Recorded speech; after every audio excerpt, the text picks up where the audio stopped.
Wait, you might be ready. I'm not. I've messed up. I've messed up. No, I haven't. Everything's fine. Good evening, everybody. Welcome to the Arcadia Round Table. We've got quite a lot to talk about today, actually. And joining us to talk about it, back from, as you can tell, you can plainly tell from the extreme suntan, back from 10 days in the sun. Luke, how you doing? Yep. I'm good. Yeah. There's actually, this is just ambient light. There was no tan whatsoever. Can't get away with that. Half Yorkshire, half Irish. It's not happening. Fair enough. So no, yeah, it's a nice time away. And then obviously there's been like a million of gaming news, trailers, and like there's been so much over the last week or two, and not to mention the actual games that have released as well. So look forward to talking about them. Oh, true. When you were sunning yourself, did you take a portable gaming device with you, or did you have a proper break? Yeah, no, I didn't. I was kind of tempted to take the Steam Deck. I was thinking about maybe re-signing up for GeForce Now. And then in the end, I was just kind of like, actually, I'm just going to leave it because the kind of main games I really just wanted to play Expedition 33, and I didn't really want to compromise that on like, something small, basically. Kind of just wanted to wait. So yeah, it was completely gaming free, which is quite hard by the end, because by the end, like the last couple of days, I was like, okay, really deal with like, like something to play now. I'm kind of ready for it. But yeah, well, I've tried to make it up a bit the last few days by playing stuff. I kind of suspected you might have done. Yeah, we'll get on to what you've been doing in the last few days after we have a little chat to that fella who's very centrally, directly in the middle of the screen there. Gamzly, how you doing? This is like the fourth week you got me in the middle now. I'm so impressed. Is it? I can't count. I think it's 2. I think it's only 2 weeks. I'm fantastic. I'm glad Luke is back because I miss his voice, So elegant. So elegant. Unlike some people. Canadian people like myself. I've been actually not playing as much as I did the past 2 weeks. I've been mostly playing my comfort food games this week specifically, which is crazy. I'm still waiting for Cleo to give me permission to finish Expedition 33 because I'm only allowed to play in front of her. She's totally engrossed by the story of that game and the music. The music is wonderful, as we've already spoken about. And yeah, besides that, I got my coffee machine back instead of the Keurig that I've had for a couple of days, which is, my God bless that. Yeah, that's about it. Been having a good day. Asa? Have you? How about you? That's nice. I don't know. Not really thought about it. I'm doing fine. I played a bunch of partly relevant games, I suppose. All of the games are relevant because that's what we're here to talk about. We talk about games. So I've been on some of those. I've been doing everything except sleep. It's been a busy week, but it's good, and I'm glad to be here to talk about some of these things. Let's talk about some games. Painful Discourse is echoing the ghost of Brotato because Gamzly mentioned comfort games. Is Brotato one of your comfort games? Brotato is everywhere and always. So, I mean, yes. Painful Discourse. Brotato is inside all of us. How can you look him in the eyes and lie so clearly? Not touch Brotato. What have you been playing? Magic the Gathering. So that's why it's on the list of news items today, which is crazy. They're having a collaboration that I'm really excited to hear your opinion about. It's probably going to be terrible because you hate collaborations in general, but I think this one's pretty exciting. So I've been playing that with some people on Discord and my close friends. Some are listening, I think, right now. So Magic the Gathering, for all that don't know, which you should, is just one of the first big card games ever made. Collectible card games. So it has a mobile version and a PC version. It's called Magic the Gathering Arena. And I've just been sinking so much time into that because they have seasons that renew and then you could you could play competitively and try to get your rank up, as you do in most of these games. And I've been on the grind on that. So yeah, I've been playing that. So I'm gonna pass it on to you guys. Oh yeah. I want to know. I've got some questions about that because I don't know pretty much anything about Magic the Gathering, and I didn't know if you were talking about physical cards then, or you mentioned it was a phone and a PC game. But it's still a collectible, right? In terms of expenditure, like how do you get a hold and acquire a good deck of cards in Magic the Gathering? On the digital side, or both? Digital. Okay, on the digital side.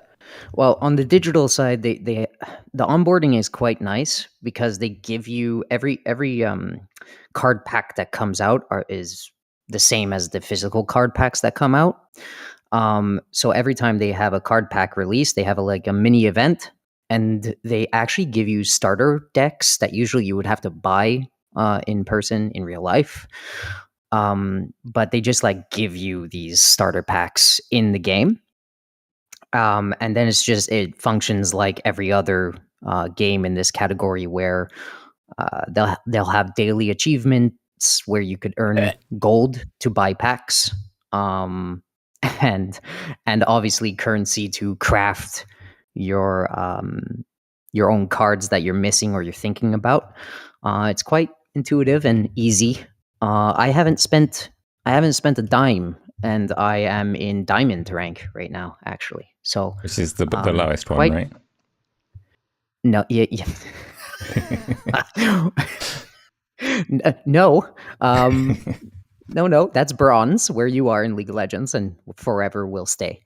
But yeah, that's how that works. It's just like a crafting system. For people who play Hearthstone, you probably it functions similarly to that. So yeah. Any other questions on that? Luke, why do you not like what? Why? Hold on. Why do you not like that stuff, Asa? It's they give you starter packs for free. No, so the bit that made my little vomit noise was you mentioned daily quests, and daily quests in any game are an immediate like vomit in the mouth for me because I find them manipulative. Yeah, like they're the dark patterns that I talk about, that I don't want a game to try and incentivize me to play to collect a reward rather than to play a game because I want to play a game. Totally. In this sense, though, what I will push back just slightly is that they first off, it's not like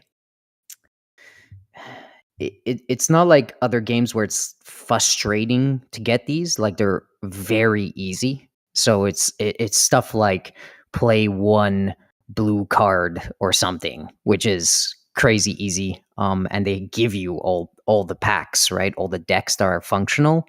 So hopping between decks is quite nice, and just kind of teaches you how to play different decks. And you could also cycle them so that if you don't like those, you could get, the colored deck you do like. Plus, it gives you gold for every, game played up to 20 games. And then it just like resets per month, or I think per month or per week. Yeah, per week.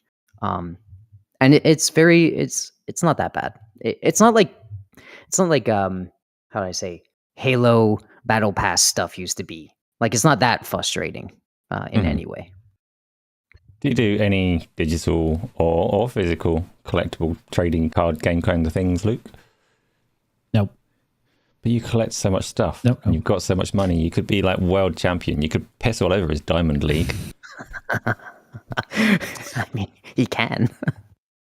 Yeah, no, I just not card games, generally speaking, aren't something that interested me very much. So I've never really been into them. So whether it's digital or physical, I think if I was, I'd do the physical stuff because I think that's, I like having the thing. But yeah, no, not for me. Not for me. Fair. Would I like it, Gamzly? Like the actual gameplay, not just the collecting of the cards, but whatever you do with those cards. Honestly, I've gotten so many people into it that were hesitant.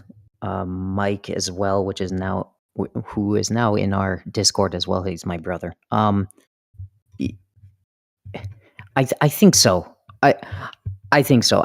You'd have to play with people. So that's my scheme. Like, I'm gonna get you for like a community games night where I'm just gonna sit you down in Gamzly's dungeon. All right, and we're That's a gonna real thing. Sorry, people. unpack some cards. It is a real thing.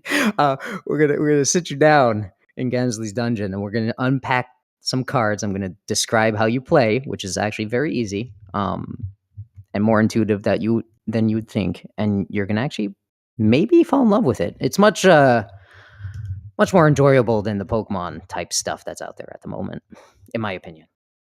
Yes, And I love Pokemon. Believe that. And the stuff that you've been playing lately, you're doing the collaboration, you're doing the Final Fantasy bit. It's not out yet. It's just the stuff that I have linked in the document is like them showing how the cards look in the game and all that stuff, and a mini trailer of that. And I think it looks bonkers and so cool. I mean, their art team is magnificent, and they got a lot of big names in the art kind of card collectible. Question so for me, for my sake. Yeah. And like obviously we can move on from Magic the Gathering in a second, but I want to know the collaboration, the Final Fantasy cards. If you get a load of those in your deck, do they mix in with the base game, or do you play it entirely separately against other Final Fantasy card holders? They mix very well in the base game. It's playable everywhere. Like, all the cards are playable against each other. They had a collaboration with Lord of the Rings as well, which I find crazy awesome. Like, that's a collab. That's a collab that fits as good as I think Berserk fits in Diablo. So I was really happy that they did the Lord of the Rings stuff. But yeah, you could play. Like, all the mechanics mix very well with the current sets in the deck. They don't do like special things, Final Fantasy versus Final Fantasy. But you'd kind of guess that since it's new, people are going to have a lot of Final Fantasy cards at first. It's just until the meta kind of leaks into it. Fair enough. Tell me then, Luke. You mentioned you've been playing a bunch of stuff since you got back from sunning yourself. Yeah. What you been playing? Mainly Expedition 33. So I think I've got maybe 8 hours into that so far, but that's since Thursday, because I started it just before I went on holiday, but literally the first 20 minutes, that was it. So then I stopped and put it down and said, okay, I'm going to come back. So yeah, I've played a good few hours today. And then yesterday as well. And then kind of bouncing around different, like a little bit of Assassin's Creed Shadows and other things, but the predominant thing is Expedition 33, which is fantastic. Is it? Fantastic. Ooh. Yeah. So my wife is also playing it at the moment, actually. And she is not, like, she's never been a turn-based fan at all, but she was obviously attracted to this because she's really, really, really into very narrative heavy games, right, that have a big focus on that. And I think she started playing it on Thursday, and I just had a quick look, and I think she's got 22 hours played since Thursday. So she's been playing it basically non-stop. I think she'll maybe finish this tomorrow now. And she just absolutely loves it. So loves the combat, loves the story, music, just everything, really. It's I was playing it earlier, actually, and like, it's so obviously influenced by, classic JRPGs, as everybody knew coming into it. But the more I play it, the more I'm like, okay, like, it's so inspired by classic JRPGs. It's in, like, just the feeling of, like, the weirdness of JRPGs sometimes, like a lot of what Square always do in Final Fantasy, where there's just, like, weird bits of very irreverent humor and very strange characters that do very strange things suddenly, and kind of creatures that come out that are just odd. Like it's got all of that in it, but it doesn't feel like forced. It feels very like natural in the world that they've created. And it gives me that feeling of like playing like like an older Final Fantasy game, or lovely. You know, even a Dragon Quest or stuff like that. So it's really, really good. And the story is obviously excellent in it, but I think most people expected that. The thing that it really nails is the combat, which is just an unbelievably intuitive and fun combat system. And it's kind of like the combat system where I look at it and I just it shocks me that nobody had got this before. Almost like nobody had thought of the way to do this. So it's fantastic. The only negatives I'm going to tell you now on PC: 1, no HDR. That's bad. However, I'm using Special K and I've injected HDR into it, so that's good. And it looks better now. 2 is that it has this horrible sharpening, this, you know, like the Unreal Engine sharpening, but there is a very easy mod to get that out. So they're not like deal breakers, but they're just annoyance.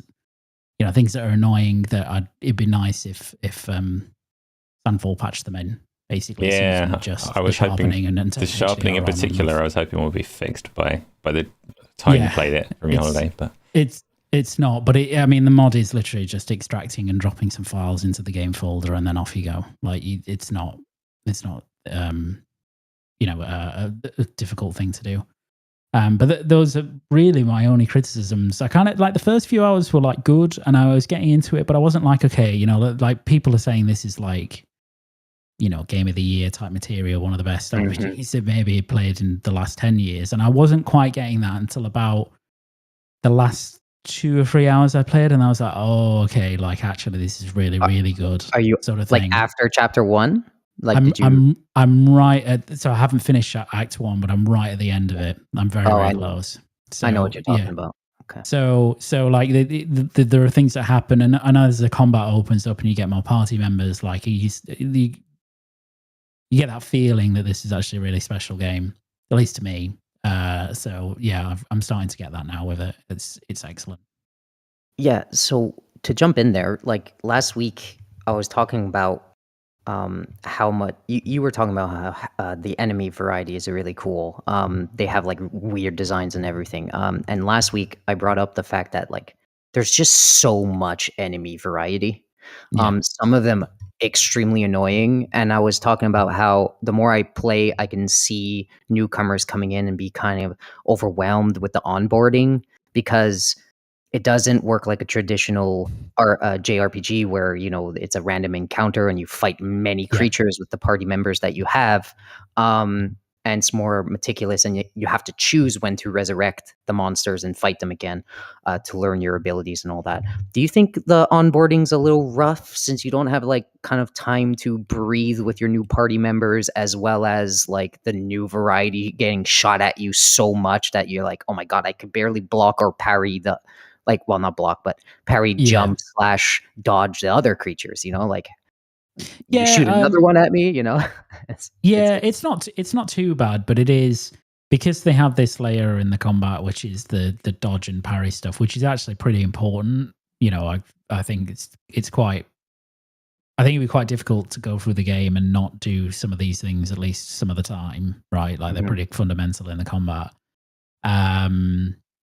You know, because they do introduce a variety of enemies, and they all have different attacks, and they have like different tells about when to dodge and when to parry, and it can be a bit overwhelming, maybe a little bit, even for someone like me who's experienced with this stuff. I actually found the more overwhelming stuff was the classes. Well, a certain character that was just introduced, who's extremely cool, and actually the nature of their combat and their abilities is actually quite simple, but the way it's explained is way over the top. Like it's so verbose. It's so verbose for what the character actually does. So the one with the scythe. Yeah. Yeah. Skyle. Yeah, so cool. yeah, it's just like she's like it's like really powerful, really cool, really simple actually her system, but it's just it's She's explain. like Gambit from Yeah, yeah, X-Men. basically, yeah.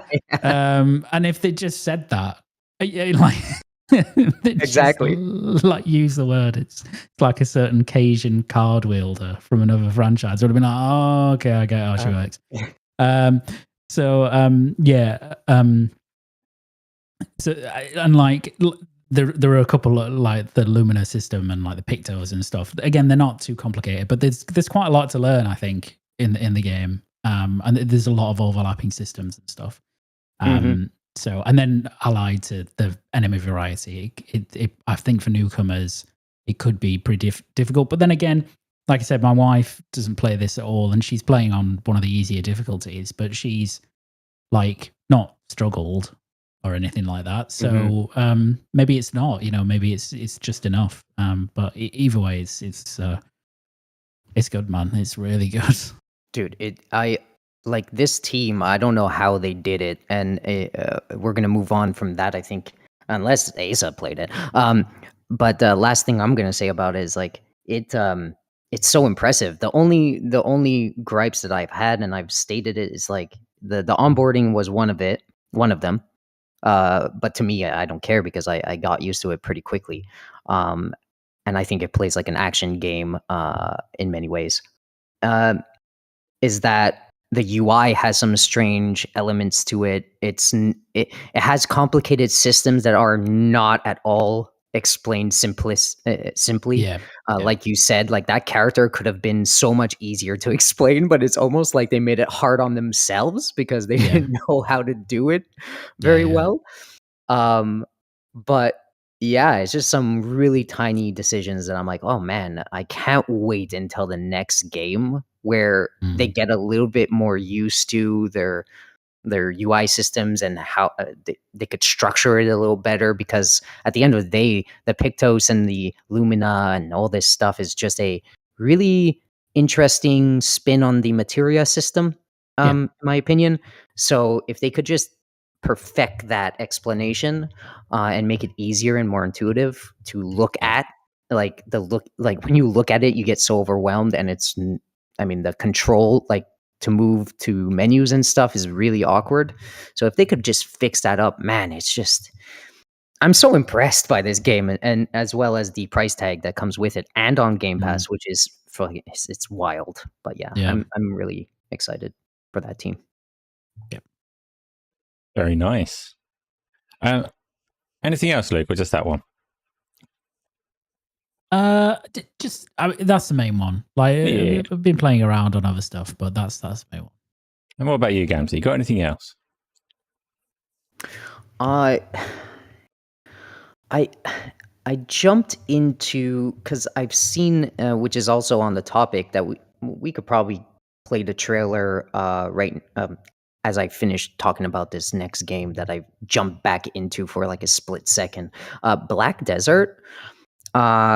I watched the Crimson Desert boss gameplay that they showed off, I think a few days ago. I'm not sure when they did it. I missed it at first, and I scrolling in the general chat, I saw Eradication brought it up at some point.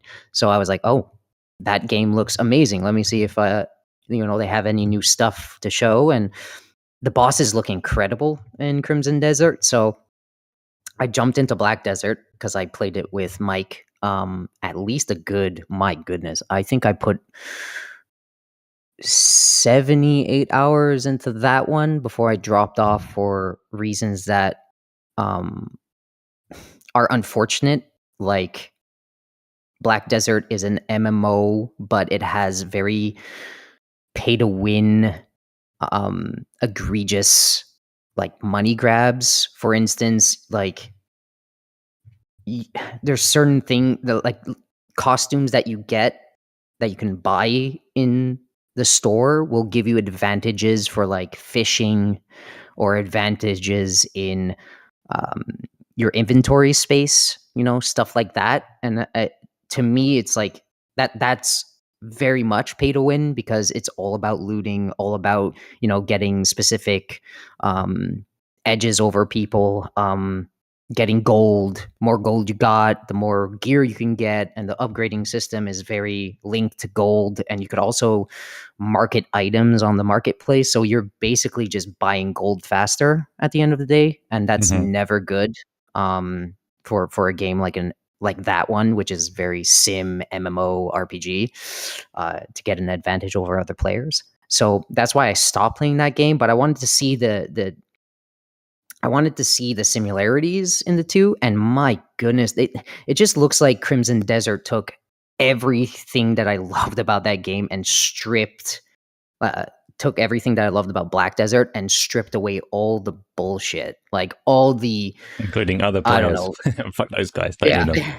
Yeah, for the people that, yes, exactly. It's not an MMO, but they stripped away all the bullshit. Like, you're not gonna compete with players and kill them and all that stuff. It's just a single player RPG with hardcore RPG elements, but with the style of Black Desert. And Black Desert style is so nice. Like, this Korean, I think they're a Korean team.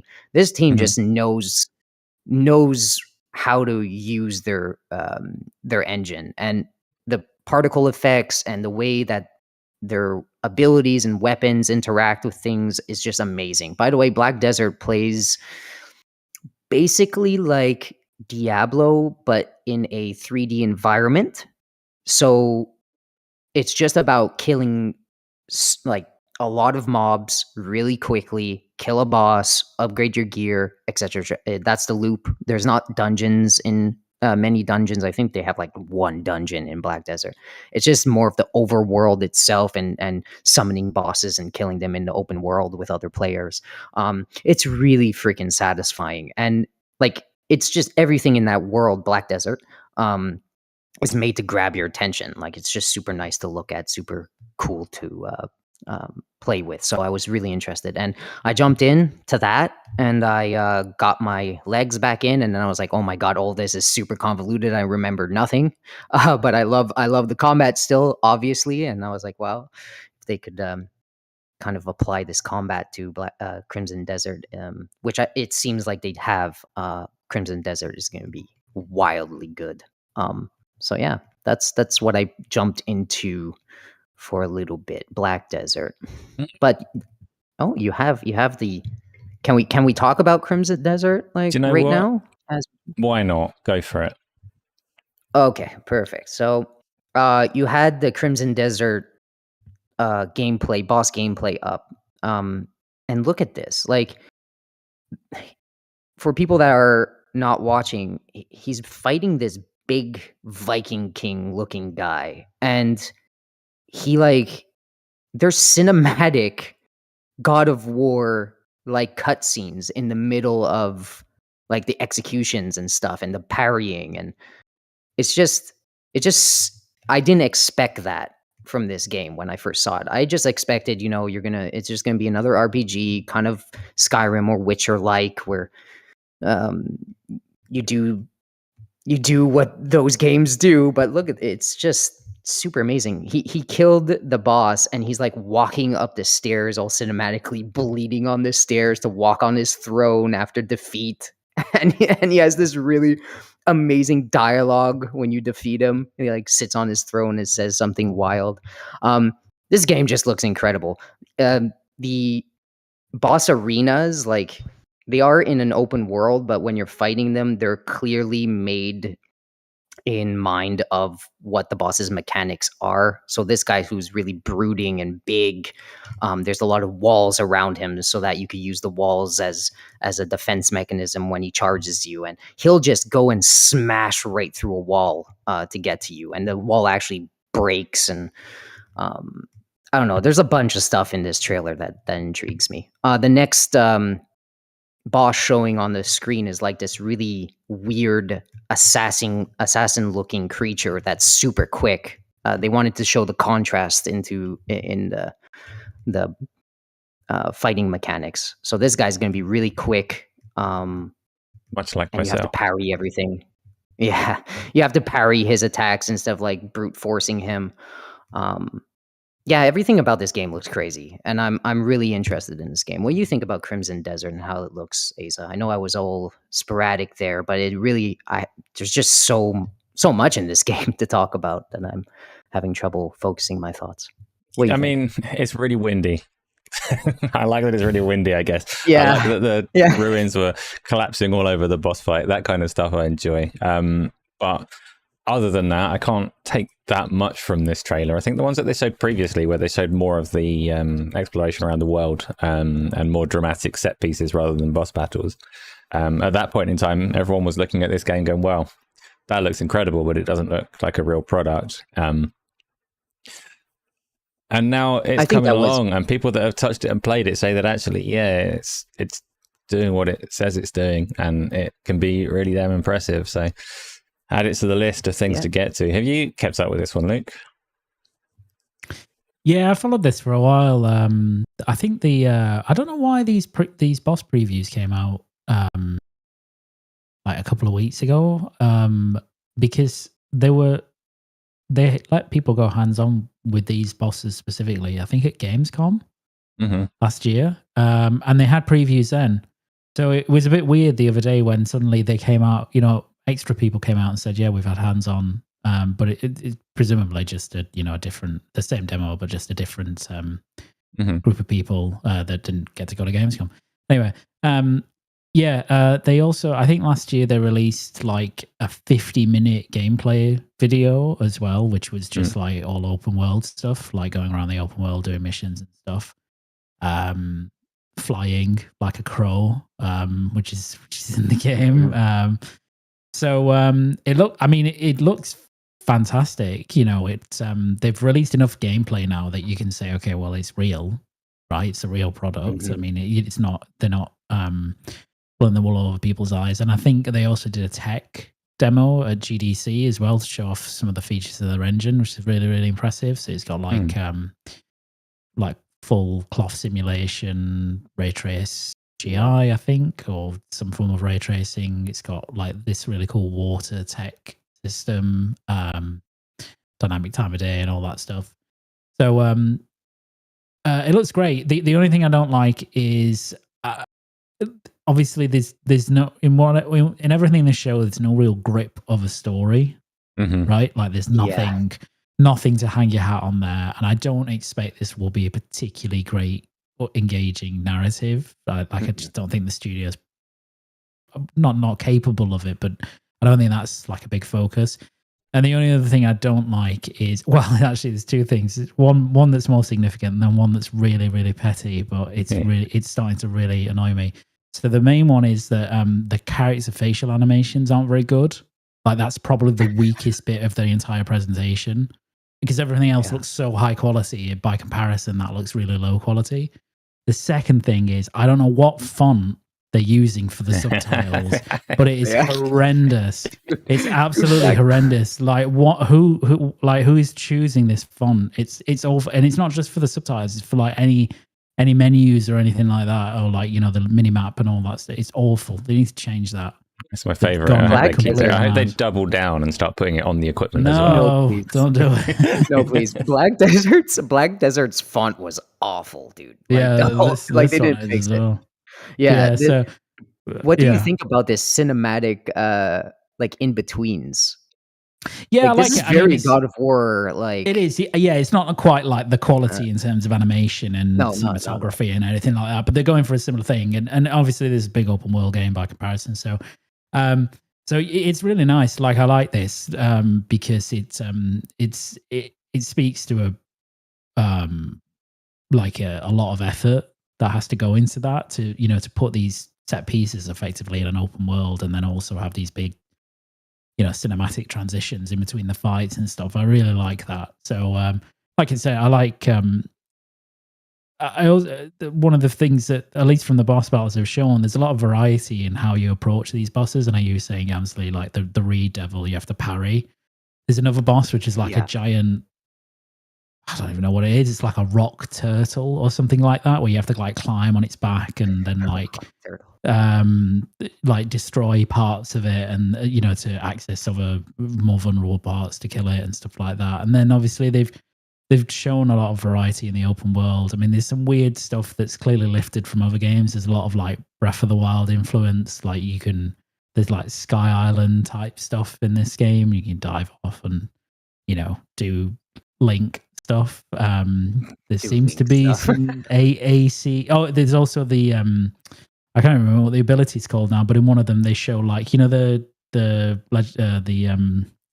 Breath of the Wild Tears of the Kingdom like grabbing ability. Yeah, like force pushing. And stuff. Yeah. So that's in there.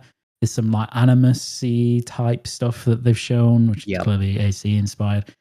It's not a criticism. It's just that like there's a lot going on in the game. So look at this. Like, look at this right now. Sorry, look at this right now. Like this. So in the game, you have a bunch of weapons. It's a single character. It's not really classes. It's almost like Elden Ring, right? You get a weapon, you put your attributes where you want to put them, and that's kind of your class. And this boss here, this third boss, look at this thing. It's cool. Like it's playing much different from the other two bosses. And you're going to see a point in this fight where they get inside that hut and they just start punching each other. And it's it's so cool. Look at these animations. Anyway, I'm really excited. Continue, Luke. I'm sorry that I... No. Yeah, I agree. I mean, like, I really, the destruction stuff that goes on as well is really cool. So yeah, I'm cautiously optimistic about it. I mean, it comes out this year, right? They keep saying it's coming out this year. So they haven't given a firm date yet, but unless I'm wrong on that. No, they haven't. But it looks really nice. I do wonder how it'll run on console. Me too. Pretty ambitious. But I think you get away with it at 30 FPS. I don't know. This was at like some sort of... This was a PlayStation something, wasn't it? Like I don't know if this is shown on a PlayStation, but I think this was a PlayStation preview. It's definitely got PlayStation button prompts, but that obviously doesn't mean a lot. Yeah. So I'm not sure if it's I'm not sure if it's what it's being demoed on. If it's being demoed on a console, then it looks really good. Yeah. Obviously the performance in this boss fight is a bit spotty, but then again, it's throwing around like 7 million particles. It's crazy. So I expect it to be a bit spotty. I think that's acceptable. But yeah, I if nothing, like even if it turns out to be bad and I don't expect it, I think it'll be great as a piece of technology. So that'd be cool. But it looks good. Yeah, the Black Desert story was almost non-existent either, so I wouldn't expect any. No, I wouldn't. Yeah, good. Yeah. This right one's here, obviously had like pivots through its development as well, because it started off as an MMO, didn't it? So you wouldn't expect they've got that rich a story to tell necessarily, but you never know. They have something in there to keep you pushing forwards, even if it's just get to the next boss kind of thing. Look at this. Look at this section where he's like in the house running away from this thing. It's so cool, man. Anyway, sorry. No way. So Asa, you are you at all interested in this one? Absolutely. Especially the this last fight where it's a lot more magical looks way more impressive than the first two. The first two were cool. There was stuff falling down and like the guy was called like Stag Lord or something stupid like that. King of the Stags. I'm like, okay, this looks silly. But then you get to this one where the combat looks entirely different to what we saw in the first two. And it's far more interesting. Throw crows and magic everywhere, absolutely. So yeah, definitely we'll be looking out for it. What's next? Yeah. What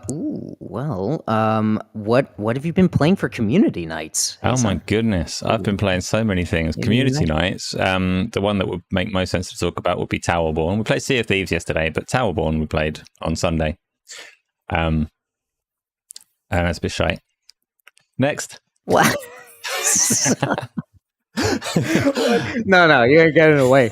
What did you like about it? I'm saying that to wind up because I know that you liked it more. It's got some strengths, right? I like the art style of it. The combat feels reasonably well polished. Like it's well thought out in terms of the subtleties that make a game like that work, in terms of how things are or aren't staggered and how the movesets kind of come together and how fluid it feels. That's all pretty good. When you play it in its 4-player mode, which is the best way to play it, it becomes very messy on screen to actually even see where your character is some of the time, because there's just swords and weapons and effects swooshing around, and actually it's a little weird to just lose track of your character. But it's the things that bothered me about it were that it's trivially easy, right? It's a looter game where I decided not to equip any of the loot and still just blasted through it. I died once because I hugged some explosive barrels and kept hitting them for fun. It's like you played like 1 hour of it, Asa. We played a fair amount to go like, yeah, you're right that it has the potential to scale up, but it felt trivially easy, like trivially easy. And part of that isn't just that it's not just that you don't die, it's that all of the missions that you go into were really underwhelming. Like, it's really quick fire, which can be a strength in some ways, but you've got this massive map, it's all in this hexagonal grid, and you go where you want and you pick a mission, and none of them were cool. And they just felt the same every time. Like, go in here and kill stuff for 3 to 5 minutes, and then you're done. Over and over and over and over. It's like the structure doesn't work. You're not wrong. I think you should give it. Well, I mean, I think I've seen it get much harder and much better and much like things get a much more varied throughout the playthrough. So, and dungeons happen. So give it more of a chance, man. How dare you? So. But how about the combo system? The combat feels nice and fluid, right? It's not revolutionary by any capacity. It's what you'd expect from a game like that. But games like that, like Dragon's Crown and Castle Crashers and things like that are more kind of linear and carefully crafted. So they have a lot more deliberate pacing. Like, they don't have these 3 to 5 minute missions. They have levels, and stuff happens in those levels that keeps it engaging. That's what I feel is missing from this. Just I don't think the repetition will hold my attention, especially not when it comes out. It's going to be free to play. It's going to be supposedly seasonal. They're going to keep tacking content on, and it does some things that I like. I quite like the little character that I made. I quite like it's a pleasant looking game, but the hub city that you go to between missions is like, can we not? And then the missions themselves are like, I guess. So just a bit underwhelming in that sense, but. Well, I hate you, and you don't like fun. But besides that, continue. And but Sea of Thieves, though, how did everybody like Sea of Thieves? Sea of Thieves, did you guys have fun? I played it a lot when it came out at launch. When it wasn't particularly good, there wasn't that much to do, but I guess I had some spare time at that point, so I played it a fair amount. And every now and again, once every few years, we go back for a little bit and have a little dabble. This time, we went to some nice little underwater shrine to solve some riddles in some siren cave, and actually had a little successful expedition for once and got some treasure back at the end of it as well. It's neat. Again, the thing that's always bothered me about Sea of Thieves is the lack of persistence and the lack of things carrying over. Like, you got your reputation grinds, but nothing else really carries over between play sessions. They've improved that in a sense. They've made your boat a bit more valuable with the guild system and things like that. So that actually there is some cost to losing your boat, and there is some benefit to keeping it going and keeping the play-by-play running on. So it is a lot better than it was. At the same time, I don't have a massive appetite to get into it in a heavy way. It's just one of those things that works to just pick up and have a go at. You can't have a shortcut. It needs to be like 2 or 3 hours at least, but you can just come back to it. It might be another, I don't know, 6 months, a year, 2 years before I go back to it again, but it'll probably still be fun when we do. There's only so many times I can set fire to our boat, though. Then I need a cooldown of 2 years before the next thing. Being stealthy again, or cynical, whichever. And outside of that, I played South of Midnight this week as well, which I'm enjoying more than I expected. Based on, after listening to you talk about it a few weeks ago, I'm not having the same issues with platforming as you did. I find the platforming reasonably well refined. It's not a selling point for the game by any stretch, but I'm not having the issue with the platforms being in the wrong places and so on and not feeling quite right. That's all coming together reasonably nicely. My issue was early on, and every time you're in a tree, like every branch, you didn't encounter those sections where like a branch would be like here, there, and then way far away, and it would break up your pacing. No, I You didn't find it feel that? fairly fluid Or to like go through. in the air, making the platforms Mm. like with your abilities would have been so much more like so much better instead of running, then targeting the platform, using your ability, then jumping on the platform instead of like, using your momentum when you're in the air or running and sprinting and jumping It in the air, using it, definitely doesn't that type of stuff. like challenge things like Astrobot or Mario or whatever for the fluidity of its platforming, but it's Yeah. competent. Those bits didn't bother me at all. What bothers me is that Hazel talks to herself Aloy levels of annoying. Like, shut up. Who are you talking to? Is it me? Like, why haven't they given her something for this to bounce off? It's the same with Aloy, right? Because she's really annoying because she's just giving the player clues in a way that used to work in games where they'd have a companion with them and they'd have a conversation and they'd be revealing things that are going on around you in a kind of subtle way. And they strip that away and just have Aloy talking to herself. South of Midnight has that. Hazel just talks to herself constantly. I'm like, there's ghosts everywhere. Like, give her a ghost companion or something. Like, someone to bounce off. So that she just shuts up for a minute or has a conversation that makes sense rather than just narrating the world around her as you go. Shut up, Hazel. So that bothers me. But like the combat's not special. The first enemy type is kind of irritating. The way that your abilities interact with certain enemies, there's certain like little tricks that you can do that are never essential. You can kill them all by just slashing them repeatedly, but there'll be one where it's like, you can pull this thing out of the air and fire it back at them, and it's like those skills are never off cooldown on the occasion that this little scenario plays out.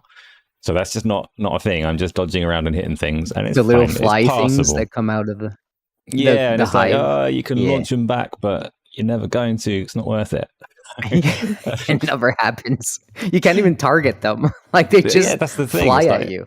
You have to specifically target the wasp if you want to send it back. Like, I'm just going to hit it with my magic spells. It's fine. But it's like it's better than I expected overall. I'm enjoying the story. I'm enjoying the characters well enough. The tales and the way that they've brought them to life in the game. They're tales I'm not personally familiar with at all, and that's the most endearing part about getting a game that's based on a setting that we don't see very often. It's cool. I'm enjoying it. I will get through to the end of it, and I will move on to another game, but I'm having a nice time. So, them's the things that I've been playing. What did you think of the first story? Do you think, because my opinion is that the first story is probably the best one, but how many stories did you get past so far? I've got past 2 of the stories. Okay, and I'm guessing, did you like the first story? Did you think that the first story set you up in a weird way and then just kind of cut off like we talked about in the past? I definitely understood what you were talking about afterwards, in that it has every opportunity for you to circle back around and follow up on what you've learned, but it just doesn't. And it didn't. It just stops. It's like, thanks. But do you like that? What do you find the first story the best so far? Well, I've only done 2 stories, and the first one is better than the second one. Yeah. Yeah. But it's pretty good. Cool. And it's not that long, so you played I'll be 3 there games. I've that's played more than that. usual. Do you want to talk about Resident Evil 6, or shall we just move on to the topics? I think we'll move on No, to the no. topics. Tell me. No, actually, tell me about Resident Evil 6. Again, Luke is Move brilliant. on. It's brilliant. No. Apart from we've had loads of sessions and then a co-op on split stream with Amin, usually on the Thursday, sometimes Tuesdays as well, because Luke's been on holiday. And I've actually really enjoyed it. It's not a Resident Evil horror game by any stretch. It's a Michael Bay Resident Evil silly game, and I enjoyed the first 2 campaigns. But the Thursday session was a disaster because it introduces stealth, and not stealth in the way that horror games can intrinsically have stealth. Like, horror games are supposed to be scary, and the tension of surviving in a horror game can actually lead to reasonable stealth that I don't hate. But this one has stealth where there's some stupid bee spotlights floating around and you have to avoid them, and it was so awful. It was so awful as stealth goes. But I was brilliant at it. I was incredible. Like, you've probably never seen anyone as good at stealth as I was in those moments. No, I was brilliant. I don't think so. Yeah, I was. It's also a terrible game. It's not. It's an awesome game. It's an awesome game to go through in co-op. I understand why people feared for the Resident Evil series when this was its latest and all the rest of it. But I'm enjoying it. It's good fun. It's nonsense, but it's funny. So you can't stop me. I can't believe you're playing Resident Evil 6. But anyways, you know, at I least love you're games. a nice, good person. Mm-mm. Is that wine? Is that wine? Maybe. Are you drinking wine A little or bit. juice? It's wine today, but Okay. don't judge me. What are you doing? I don't know. You judge me all the time. Do How I? dare you? Yeah, you Favorably. always say possibly. And you judge Luke, and his white skin. Also Yeah. favorably. Yeah, sometimes. Okay. Anyways, moving along from that stuff. Do you want to talk about like the GTA trailer? That seems nice. I think we all saw that one. Yeah, I'm not going to play that. That's apparently a recipe for copyright strikes. So I'm not going to show it, and I've not watched it myself because I don't watch things like that.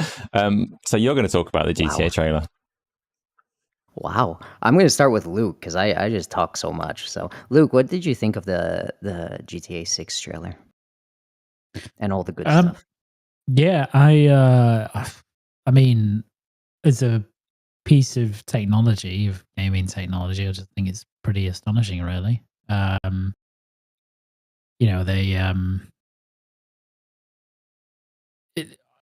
They it's just an example of a game where they have effectively unlimited money and unlimited time, Yeah. and like a ton of talented people working on it, and this is kind of the result of that, and this is what you get out of it. Like, the story stuff is like fine. Like, I mean, it's GTA, so that they always have interesting stories to me. This isn't like particularly revolutionary in any of the stuff that it's doing there. Although it's really interesting that they're going for like the Bonnie and Clyde-esque approach to it, which I think is definitely novel for GTA, and that will be really fun. But yeah, I think I watched it more of the just in terms of like, okay, what are they doing in terms of technology, and just the stuff that they're doing is just remarkable, really. Particularly given they're doing this on console. Yeah, they came out after and said this was just base PlayStation 5, a mix of in-game and real-time cutscenes, and just kind of slap their meat on the table, really, for want of a better term, and just said, yeah, this is what we're making. So, yeah, I just think it's amazing, visually. To be doing the stuff that they're doing is just super impressive, and it makes me just endlessly sad that there's just not going to be a day one PC release, because it really feels like this, above all GTA games, kind of deserves to be experienced if you can, like at the highest possible hardware preset that's available, because it will just enhance the wow of it. But I'm sure, I mean, look, it already looks amazing as it is. So yeah, I thought it was very, very impressive. Yeah, looking now, like the trailer's playing right now, it's crazy that this was this captured. I think the trailer said captured on PS5 or PS5, right?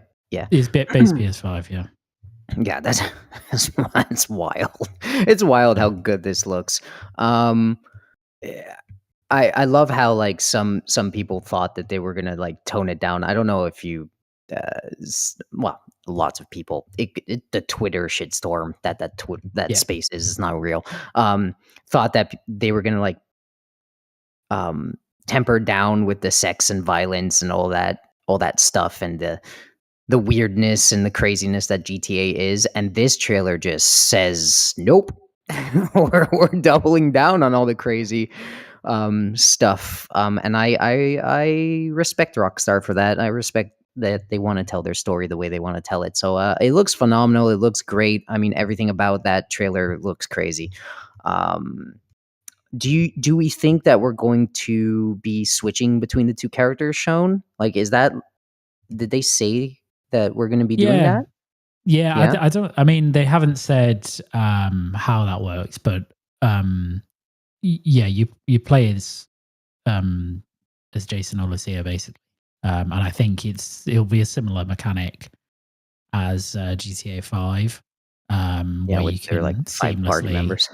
Yeah. In fact, there was a little reel that they released along all the materials, which was like a sort of close up of the two characters in on one of the streets, and it was like it kind of flicked between the two, so like it went from Jason to Lucia, and it looked like basically real time, as if you were literally going, I want to play as Lucia, basically, in this instance. And you would kind of shift the camera over to her, and then presumably would pan back and off you'd go. So yeah, I don't know how it'll work in terms of mission structure and stuff like that, but you'll definitely be playing as both of them, which is cool. And yeah, it just looks like GTA. I mean, like, as in the visuals aside, the tone is Grand Theft Auto. It's, you know, it's what I think people want and would expect from it. So I'm quite interested. Like, the interesting things to me will be what they do in terms of gameplay, because I always feel like that's the area that Rockstar, sorry for people who disagree, but I think they fall down sometimes on their gameplay. Mm-hmm. Like, I think mechanically their games haven't evolved as much as they maybe could have over the years. Their mission design hasn't evolved as much as it could have. So, like, I think that's the thing that's obviously we can't see any of that from this trailer. So we'll have to wait for like an extended bit of gameplay. But that's the bit I hope that they work on.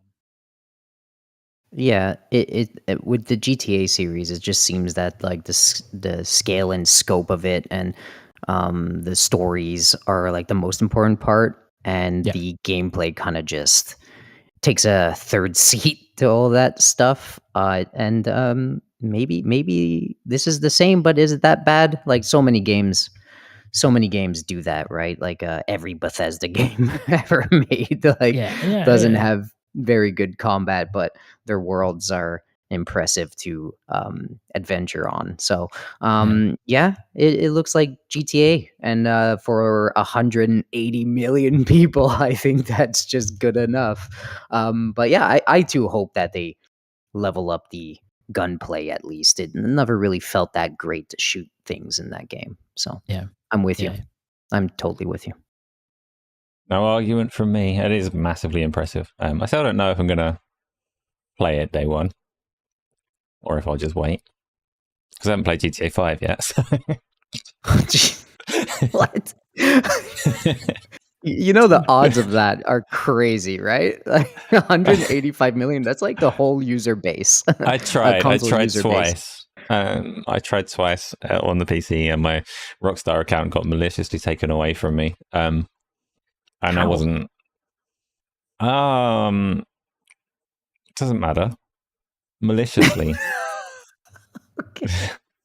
Moving on. I got it back. To play Red Dead Redemption 2, which I also haven't really got around to yet. So, yeah. Moving on.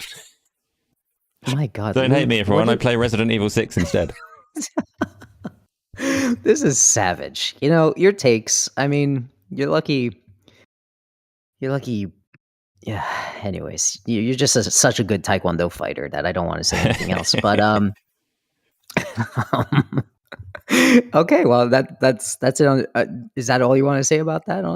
I have nothing worthwhile to add to the pile on that one. So everyone's seen that trailer for themselves. Everyone's swooned at it. Everyone can see exactly how impressive it is. So I'm all right with that. Perfect. Okay, so you go ahead and, as the almighty throne holder of the podcast and everything, what are you choosing on the list to talk about? Well, let's talk about Gears of War, shall we? Let's talk about Gears of War Remastered, announced simultaneously by Xbox and PlayStation. I think they actually announced it on Twitter, and there might be on a PlayStation blog post. Gears of War, the first original Gears, is getting a remaster. It's already been remastered once. This is an upgrade on top of the remaster.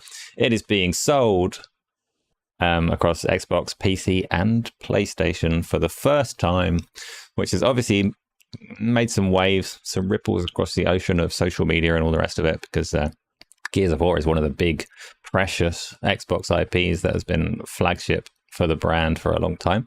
It's going everywhere. If you've got Game Pass, then obviously you can play it on Game Pass. If you own Gears of War Ultimate already, then the upgrade is included there as well, which is pleasant, right? I'm very quick to savage corporations when they're being dickheads, but when they do something right, they do something right, and that's a nice way to, respect the fans that have already spent money on that game. So that's Gears of War Remastered.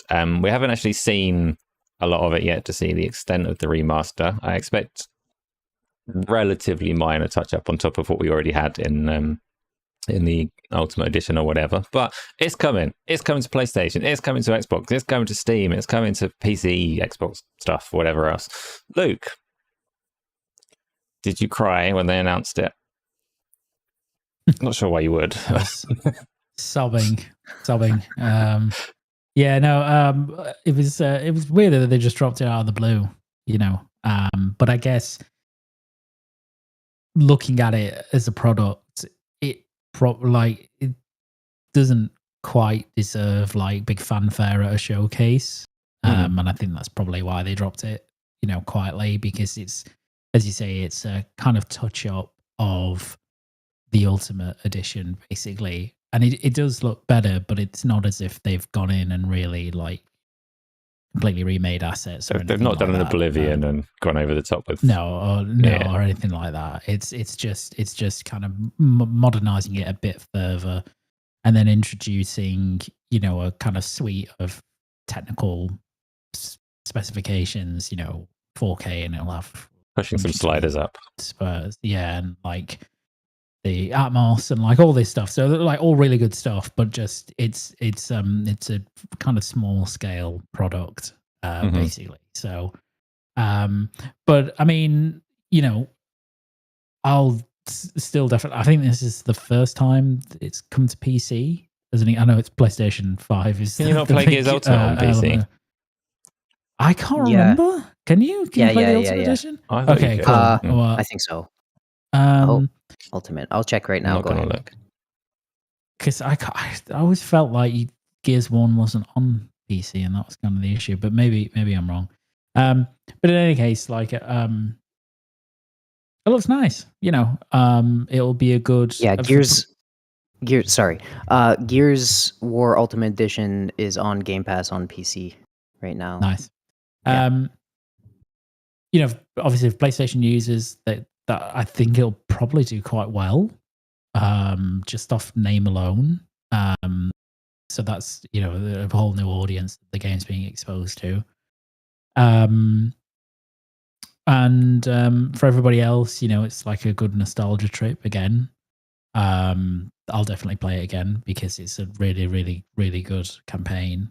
The original Gears, and obviously the multiplayer is there as well, which is really good. So, and it kind of just tees you up quite nicely, I think, for E-Day whenever that's going to hit. And so, there's the obvious topic that follows from it, the obvious point of conversation that's spread around. For me, it's a bit weird, the announcement for this game. I saw PlayStation announce it first, and then I had to go and look to see if it's also coming to Xbox.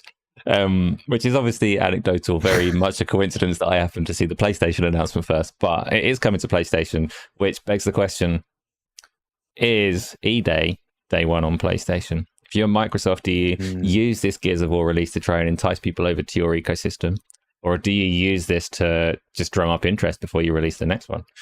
Gamzly, what do you reckon? What do you reckon the play is for E-Day? When this whole third-party process started to happen, I believe on Xbox Series podcast, rest in peace. I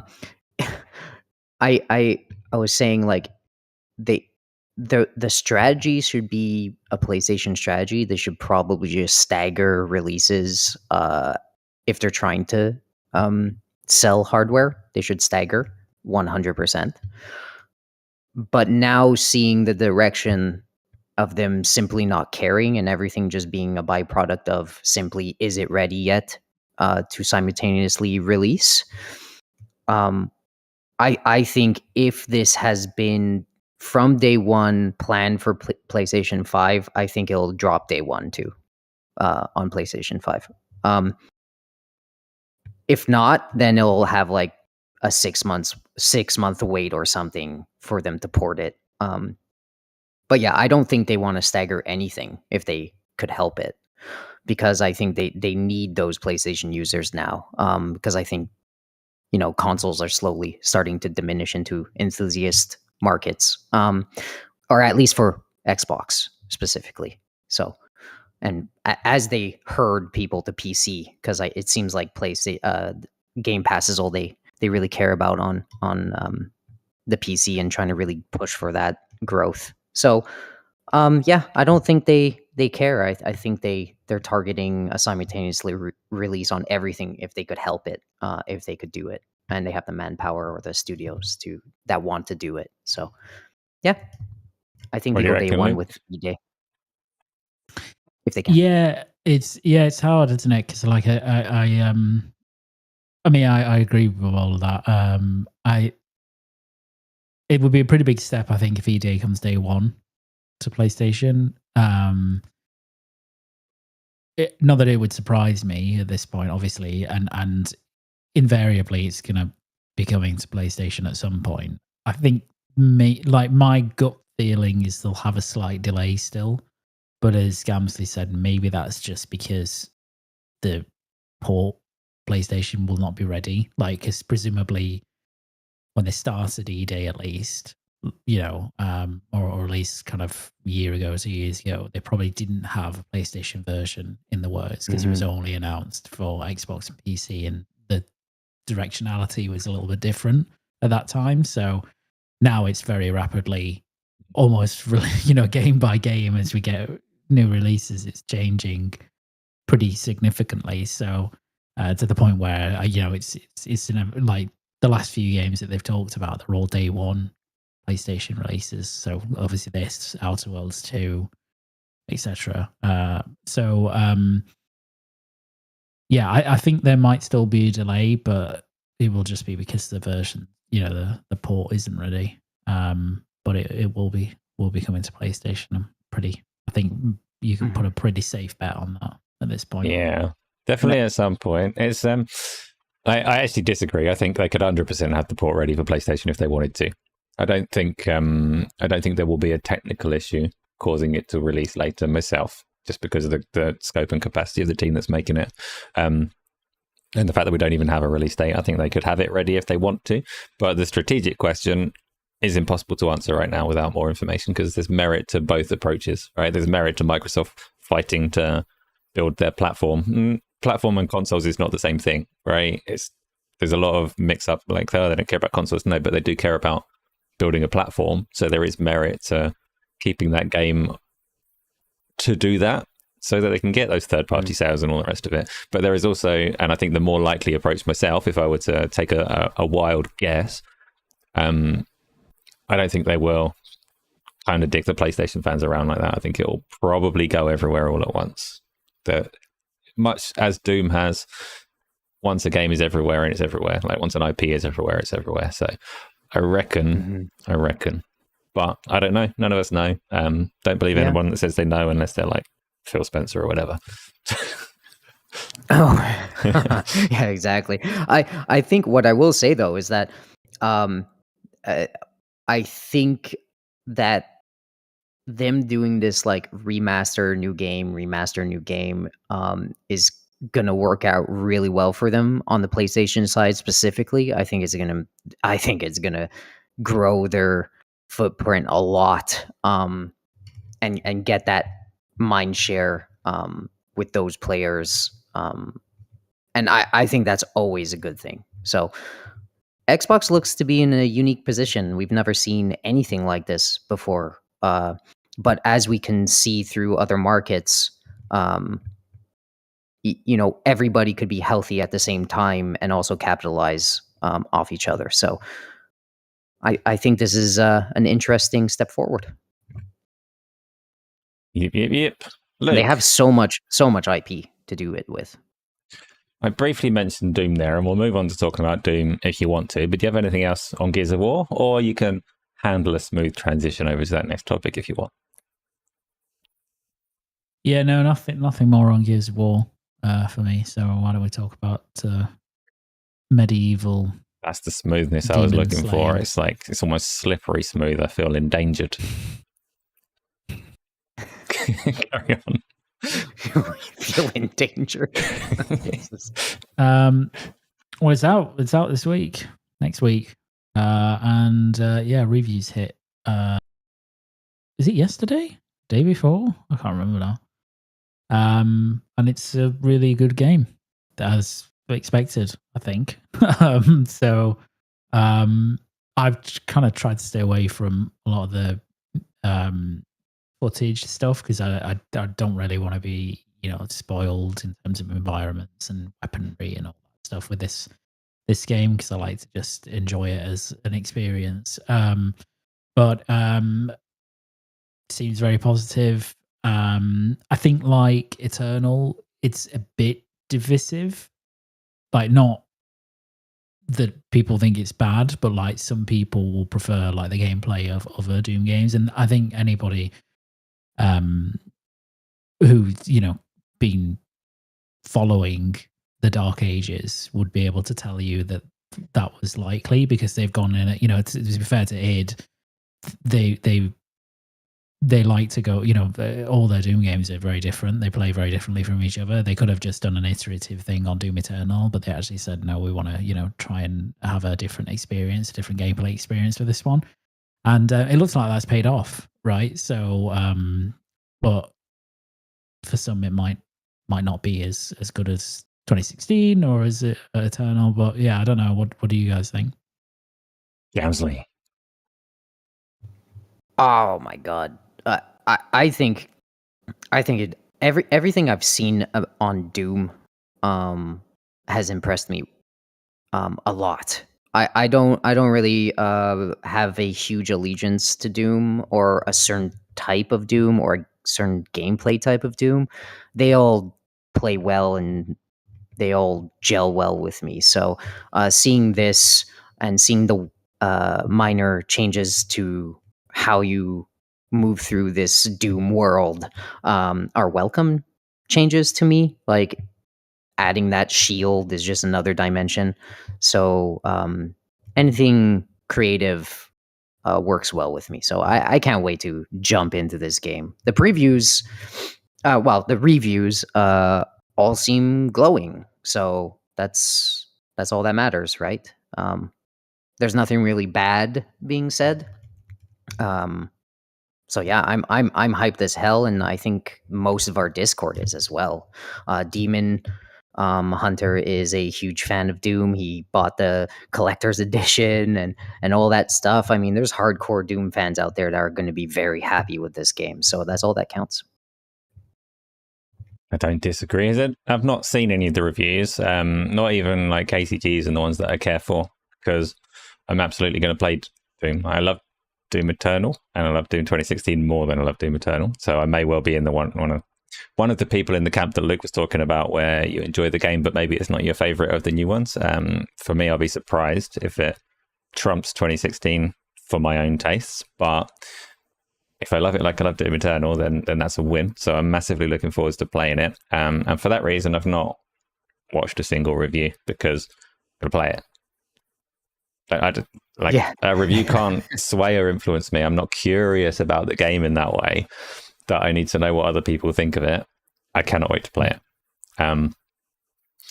So yeah, I mean, I hope the music lives up to 2016 as well. Doom Eternal was good, but they had their falling out with Mick Gordon on that one, and it all went a little bit off. I don't know who's doing the music for this one. Mixed things on that. So some people think that it's as good, and other people think it's a step down.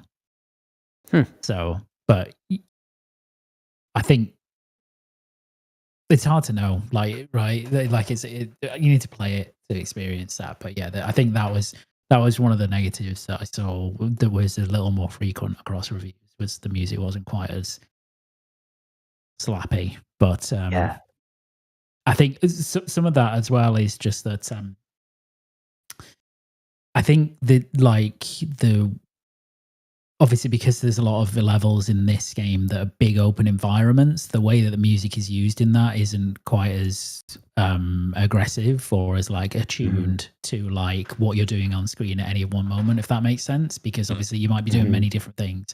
So I think maybe some of the criticism was leveled at just that in those big open environments, it can be a bit quiet. You know, it can be like a bit more like there's a lack of music, or like maybe the track doesn't quite work with what's happening. So, but look, I mean, I'm sure at a minimum the music will be good. That's a great shout. That's a great shout because 2016 was like very much, like very quick. Like you go from point 1 to point B, arena, crazy, and then another corridor, get to another arena, crazy. So it could just simply, like you said, just be a pacing issue with the music and when to drop that massive beat, you know? Yeah, exactly. So, but yeah, I mean, it's like nobody. I mean, none of us here and most people that I know like needed the reviews to be good. I mean, they are good, but like we were going to play it anyway. It didn't really matter. And like as you said, Asa, like I was very selective in skimming reviews just for interesting points, trying not to actually find out more than I need to, and I haven't. So that's good. But yeah, I'm really looking forward to playing it. The only thing I don't like, and they did this with Indiana Jones, and it really annoys me, is that, and this is going to be like proper first world annoyance problem. Not the font again, is it? It's not the font. The font in Doom is immaculate. Don't worry. They haven't said when the path tracing patch is coming out. Oh, is it so not? It's not. It wasn't. It's not in any of the preview builds. The review build, sorry. And they've just said it's coming out in the future.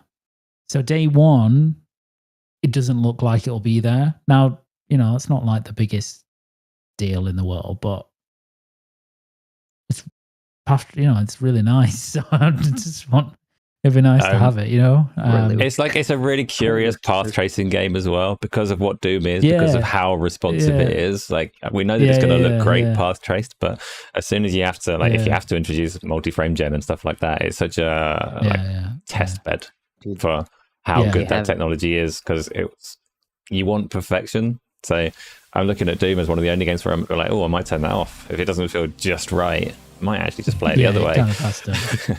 Yeah. You have to feel, as you say, like it's going to be really interesting to see how they've implemented the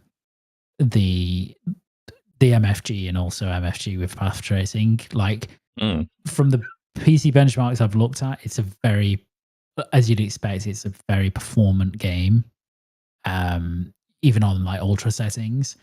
So but to be honest, I mean, I'd be like, I think with like high-end hardware, I think you probably get away with path tracing and maybe just like 2 times frame gen and have like a really responsive experience at a high frame rate.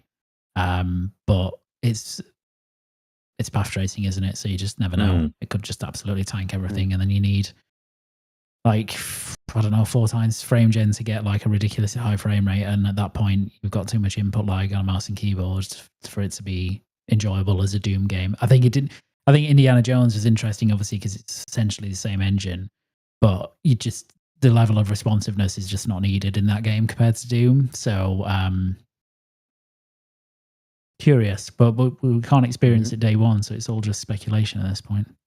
Yeah, that's interesting. I'm still gonna.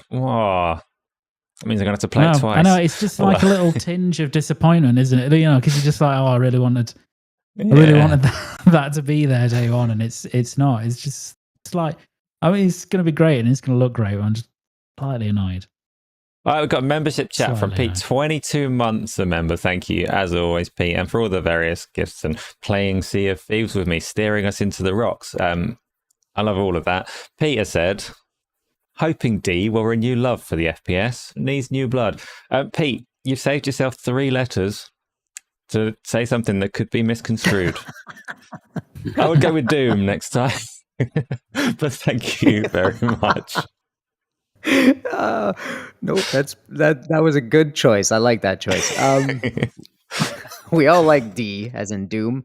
But anyways, talking about performance on the D, um, do you think it's gonna be running on a Switch 2 in the future? Like, why hasn't it and why hasn't it been announced? You know what I mean? Actually, where are all these Xbox games on Switch? Yeah, I mean, Microsoft have Yeah. confirmed they're doing things with Nintendo, but they just haven't told us yet what they're doing. Yeah, it's so weird. Yeah, the Doom one's really Dark Ages one's a really interesting one because in terms of where is it for Switch 2, because the id Tech 8 does not have a non ray traced version of its engine. So like even the Series S is running, I think RTGI. I don't think it's running ray trace reflections. And I don't know how capable the Switch would be in that I bet scenario. you can turn it off. Surely you can turn that stuff off on a PC if you want to. Are you saying that you can't? No, you can't. You can't turn the ray tracing off on PC. You can bring it down, right? So you can have it lower, but it's Tech 8 is just ray. It's ray traced. It's like Switch 2 can do it all. It's fine. So yeah, so like you could bring that way down, but it's still going to be doing some level of ray tracing. And at the point where you're then going into handheld mode is the bit where I would fear that the Switch 2 would like implode, or just not be an experience that's conducive to actually enjoying the game. It's an unknown quantity on Switch, isn't it? Because they have confirmed that it can do ray tracing. We know that it's obviously massively pared down hardware because it's a handheld device, but it is NVIDIA's hardware as well. So it might actually be comparable to what you can get on the other consoles. I don't know. Don't really know what it's capable of in the ray tracing sense. Yeah, and it's true. Doom Eternal. Doom Eternal, was it on this first Switch? Doom Eternal? That's the one they brought across, 2016 isn't it? I think it's just 2016, isn't it? Okay, it's 2016. Yeah, maybe they just like bring Doom Eternal first and see what they could do with that. Maybe they're like busy on that, if it is. Yeah, it would make more sense as a product, I guess. It'd be easier to do. Yeah, and then that after could definitely that, run on Switch 2. Yeah, 100%. And Doom 2016 ran actually quite good on Switch 1. It's a good port, yeah. Yeah, so they're pretty performant and they know what they're doing on everything, it seems. So I don't think Dark Ages is like the ray tracing and all that stuff is holding it back from being on it. I think it's just time and resources, like we spoke about on the PlayStation 5 stuff with Gears. So yeah, I think it's just a matter of time, but I'm super excited for all this Doom stuff. More Doom on everything all the time is better, and it got great scores. Can't wait. Excellent. Let's talk about gummy bears. Yeah, let's do it. My favorite's blast through. Your favorite's Haribo. We're going to blast through the topics that we got left. Gummy Bears is the code name for the game that Sony's newly announced studio are working on. Team looking for group. Team LFG. This is a terrible name. It is a terrible name. Terrible name. It's such a terrible name. But I'm actually really excited. So weirdly, you were talking about this, Luke, in Discord. Remind me, it's a MOBA, right? That Gummy Bears specifically, it's supposed to be a MOBA. It's like it's some mashup. So like it has, they haven't really revealed, like, so all they've said is like it's a team-based action game. The leaks, the very credible leaks came out about it was that it's like this weird, like it's got MOBA elements and then it's got like Smash Brothers elements to it, and also life sim stuff, or like that kind of like Animal Crossing-y type thing. So it's like a weird, odd project basically. So, but it does have some MOBA elements, yes, and some Smash Bros elements, and so on and so forth. Yeah, so the new team is interesting, and why I'm excited is because first of all, I love all of what you just said. I like the idea of this mashup. I love MOBAs, as Asa would know, because I carry him in League of Legends every single day. Um, Maybe that's a lie, but you'll never know. That's I why I'm in love it a lot. bronze. That's your carrying. Yeah, sure, yeah. We'll go with that. Um, the the idea of this game gets me excited. I think they need more games to appeal to everyone, since I think the trend for younger audiences are not on consoles, and I hope that you know them having more younger friendly slash for everybody games, kind of like a sim game, is enticing to grow their platform and their mind share. So I'm excited for this team in general, and it's a spin-off of Bungie, right? So can't be it can be great, it can be disastrous, but I'm hoping for the best in all directions because it helps grow everything, console gaming and otherwise. So yep, the thought of this team is interesting. Hope they pull through, and I hope the game's great. But probably gonna die in a fire. I'm not sure if there's room for those games, unfortunately, but hopefully it takes off.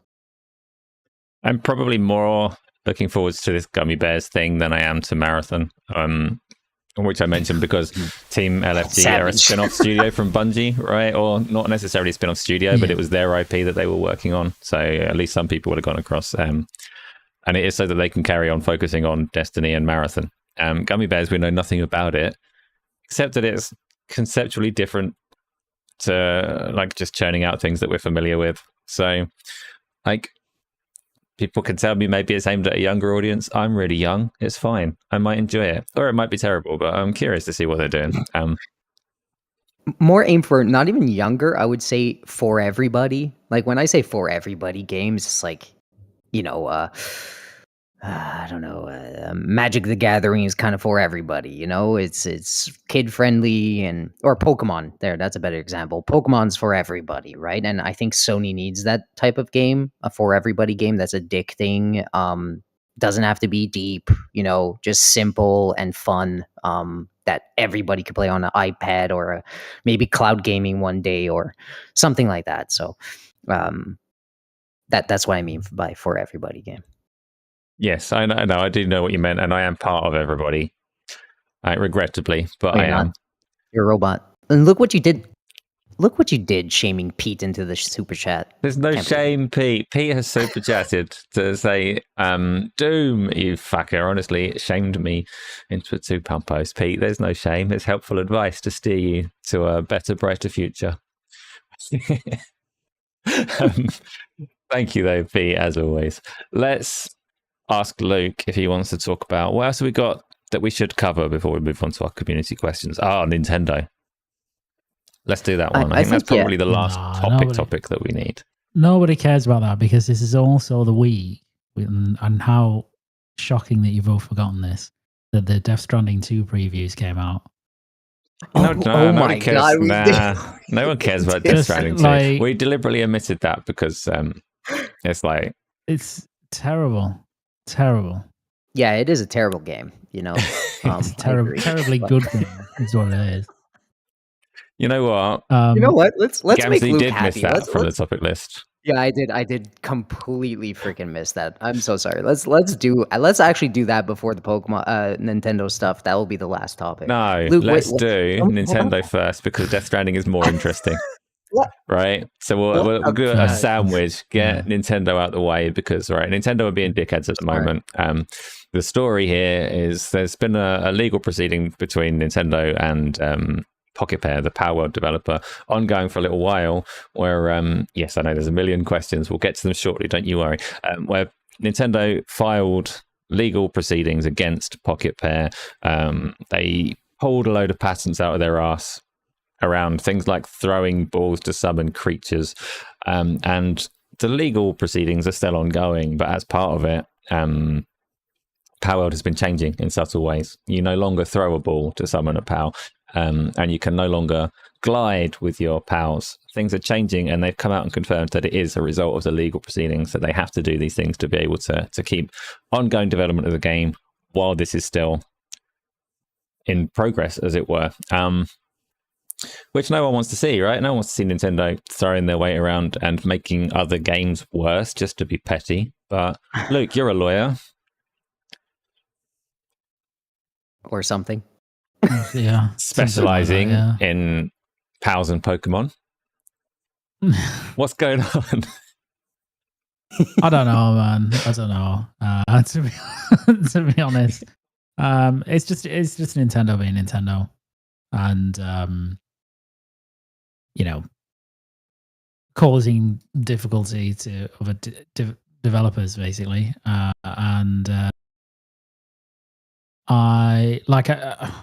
get why Pocket Pair are doing what they're doing, because I just think they don't want to be in some protracted legal battle against a company that effectively has infinite money to actually really, pursue this. And conversely, I guess what Pocket Pair are doing by saving themselves is kind of setting a bad overall precedent for everybody else. Mm-hmm. That's not their fault. They've been put into this kind of crap position. And don't get me wrong, Pal World is, in terms of inspiration, it is very on the nose of many games, including Pokemon. But mechanically, we don't patent, mechanics for a reason. Just in the same way you can't or shouldn't be trying to patent, the way a film is shot or anything like that, or the way, a camera angle is used or something like that. So,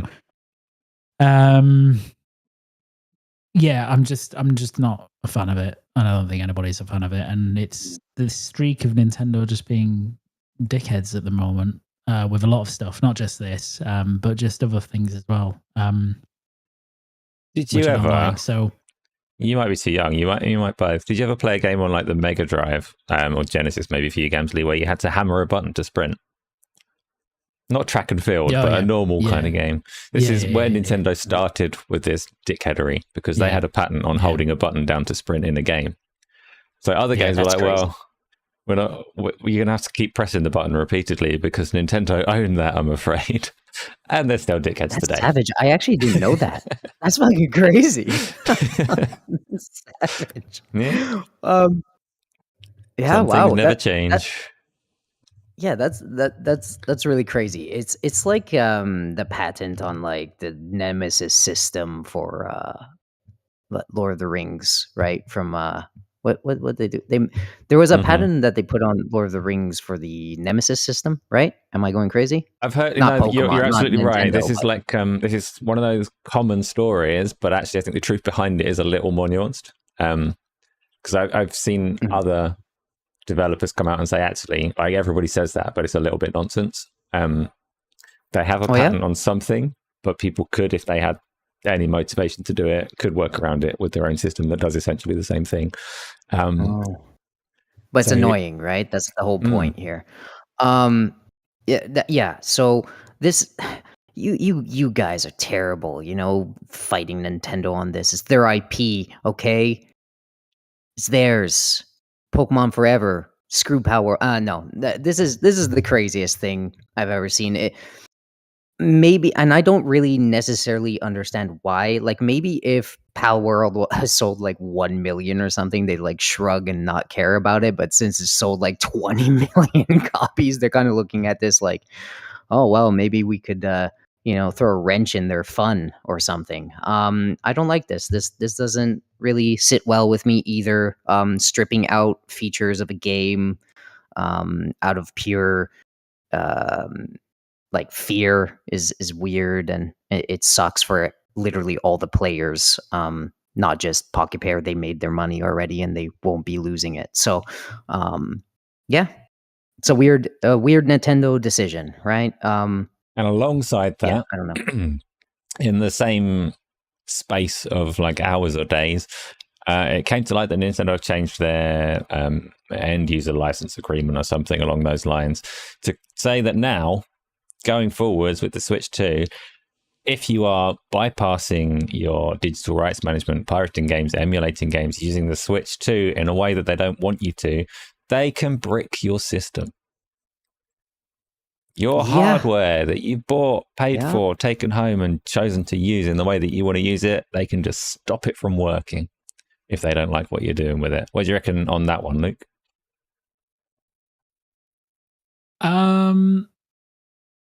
Yeah, it's I mean, on the one hand, like I can understand what they're trying to do, at least in terms of the piracy stuff, because I do think people who engage in that should probably be heavily punished, even to the extent of, like, you know, the hardware being bricked as a result. But it's like because it's so broad, right? The way that they've amended their terms of this, and it doesn't just run to piracy; it runs to like any kind of unsanctioned modification and things that would otherwise be completely fine. That's the bit that worries me a lot about it, because I just don't think like it's hardly proportionate at that point. If you're running your Switch as an emulator completely legally for something, and then suddenly Nintendo get wind of it and they go, actually, you can't have a Nintendo Switch now, goodbye console. That seems ridiculous to me. It's not proportionate to what you're doing. Piracy, I think it's fair. Look, if you're engaging in piracy on the console, it's fair game for the console manufacturer to do whatever they want with your console as a result of you doing that. You know, and ultimately you buy a product subject to many different terms and conditions, and you use it subject to many different terms and conditions. And so it's a kind of closed platform. They can do what they want with it. Everybody knows that. But yeah, other stuff that's like relatively minor. I mean, did they mention mods as well, right? Like, you know, if you engage, like, and I don't know how that would work on Switch, but it's pretty wild to me that kind of the breadth of what they're saying, you know, could constitute an action where they could then, as a final solution to it, you know, break your console. That's mad. And like, they may not ever do that, right? But it's the fact that it exists anyway as an option. That's the scary bit of it. It's one of those things. It's quite interesting to me that you're so like staunchly anti-piracy, because actually the fashionable opinion across social media is that piracy is brilliant. I align closely with you in that I support ethical piracy. Like, I don't mind if someone, I think people should have access and the capacity to play a game, and if they can't afford it, I'm all for it. But if you have the capacity to pay for a game, to do it on the terms that are set, then do it on the terms that are set, rather than unilaterally deciding that you deserve something and not paying. But ethical pirates, in my experience, that's fine. Never brag. Fine. So the people that brag that piracy is okay, they're not the ethical ones. They're the bastards. The people that are doing it because they cannot get the games through like other means, they don't brag, in my experience. I have tons of pirated games. I'm amazing. I'm sure you do. Yeah, there we go. But like, it's difficult because even in that situation, like, regardless of what I believe in terms of how people are using the console and what is fundamentally right and wrong in that sense, you don't want Nintendo to have that power over the hardware that's in people's hands, right? It is like, it's icky. I don't like it. It feels wrong. It feels wrong that they can do that. Piracy aside, like, what people should or shouldn't do with the console aside, I don't want a console manufacturer to have the power to brick my system. And you can argue, like, the other consoles are fairly useless if you get your accounts banned, but actually bricking the system just doesn't sit quite right. So I can see why people are upset to hear it. But Gamzly, what's your kind of broad stance on piracy, and what do you think is going on with Nintendo? Is it bad? I mirror it almost, well, actually everything that you guys said. Like, if you have the means, you know, do the thing, buy the thing, support the thing within your right. Don't go around bragging that you're so amazing because you pirated something or jailbroke your Switch or PSP or something. That's a little much, right? And certain people have certain rights. There's agreements for a reason, user agreements for a reason. If you do something against it, I mean, I don't know what to tell you. And if they break your console, I also don't know what to tell you. Just don't go shouting on the rooftops that you did all this stuff. But yeah, ethical piracy is ethical piracy. Again, if you can't find these things properly, or you can't buy them, or whatever, or you supported the thing right in the first place, you do what you want. But yeah, I don't have much more to echo than you guys. Well, then I guess I will allow Luke to talk about Death Stranding too, which I'm going to pirate. Seriously? Yeah, me too. Yeah. You know, we're not going to pirate it. Please don't come after us. Don't worry, I've got the line all prepped. I'll have Luke. to be an enforcer. If you can't own it, then you can't steal it. That's the one they like to do. Luke is gonna work for PlayStation, you know. Yeah, well, not PlayStation. I work for Kojima. Yeah. If he lets me in, in his office this time, he didn't last time. Yeah. I mean, what is there to say? It's going to be a game of the year. We all know it. It's inevitable at this point. Is it going to be game of the year on merit, or is it going to be game of the year on friendship? Well, probably both, right? So, but no, I mean, the previews came out and they were overwhelmingly positive. And the thing that would surprise me was how much time the previewers got. They got like 30 to 40 hours to play the game. They got like 4 or 5 days across in Kojima Productions. Which is pretty bonkers because it's usually these things are like a couple of hours, maybe 6 or 7 at most.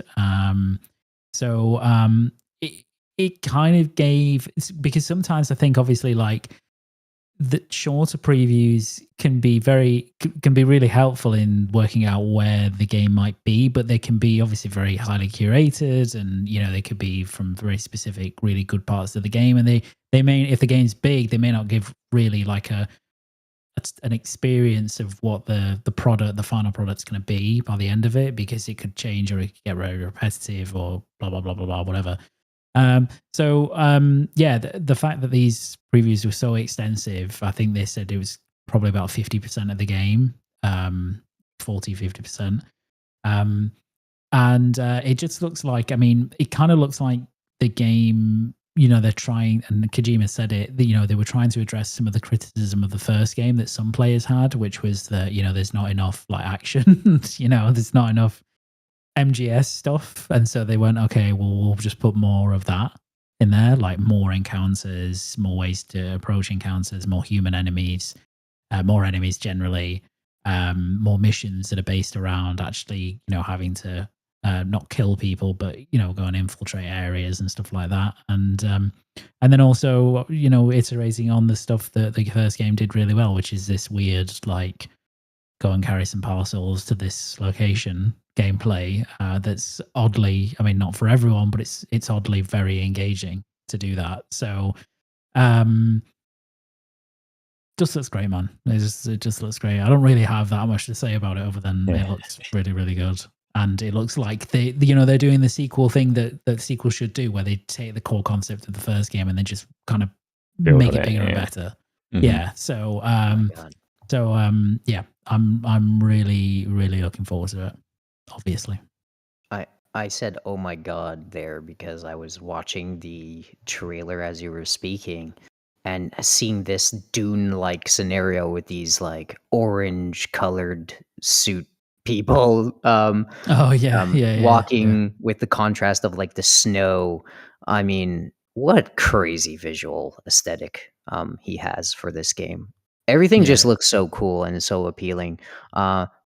Even as a fan that I'm not a huge fan of Death Stranding as much as you are. I think I've always seen it. Like I've always seen Death Stranding as something intriguing and good, but never my style.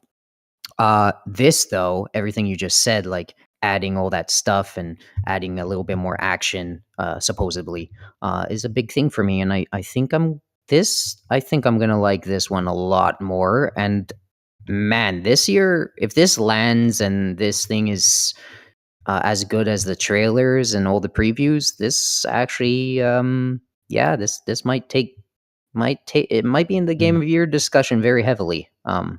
It's going to be This looks interesting great. because the first game was so interesting in its critical response, both at the time and then, you Yeah. know, in hindsight, where at the time, you know, I think that year, I always remember this, that it got more 10 out of 10s in the review cycle than any other game.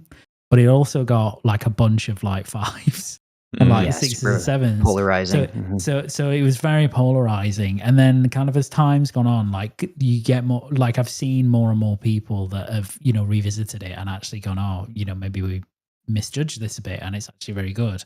And like, it's not a perfect game by any means. Like nobody's suggesting that, but it seems to have done better the more time has passed with in terms of like perception of what the first game was and whether it was a good game.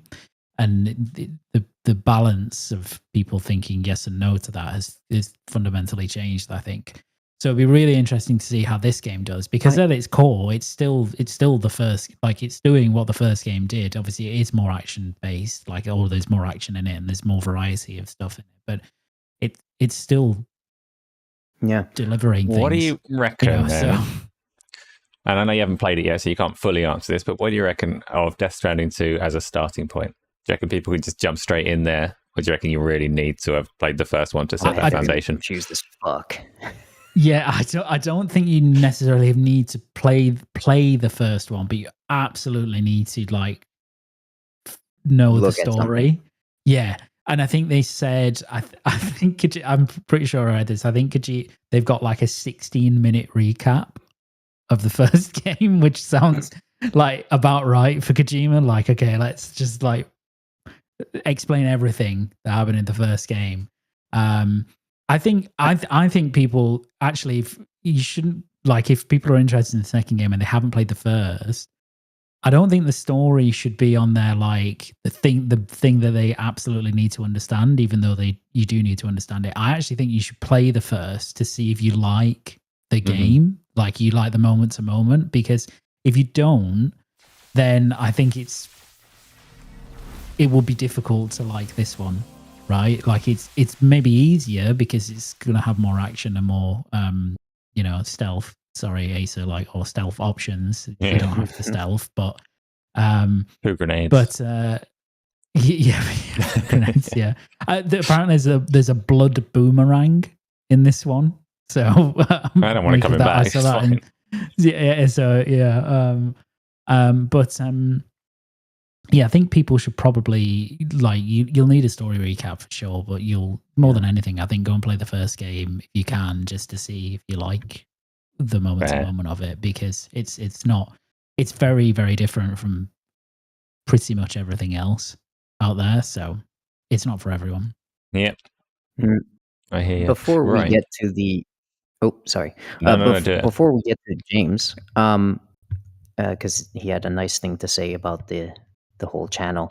I wonder, because you said that, you know, the critical reception, or well, the reception of the fans in general has changed on the game, it seems.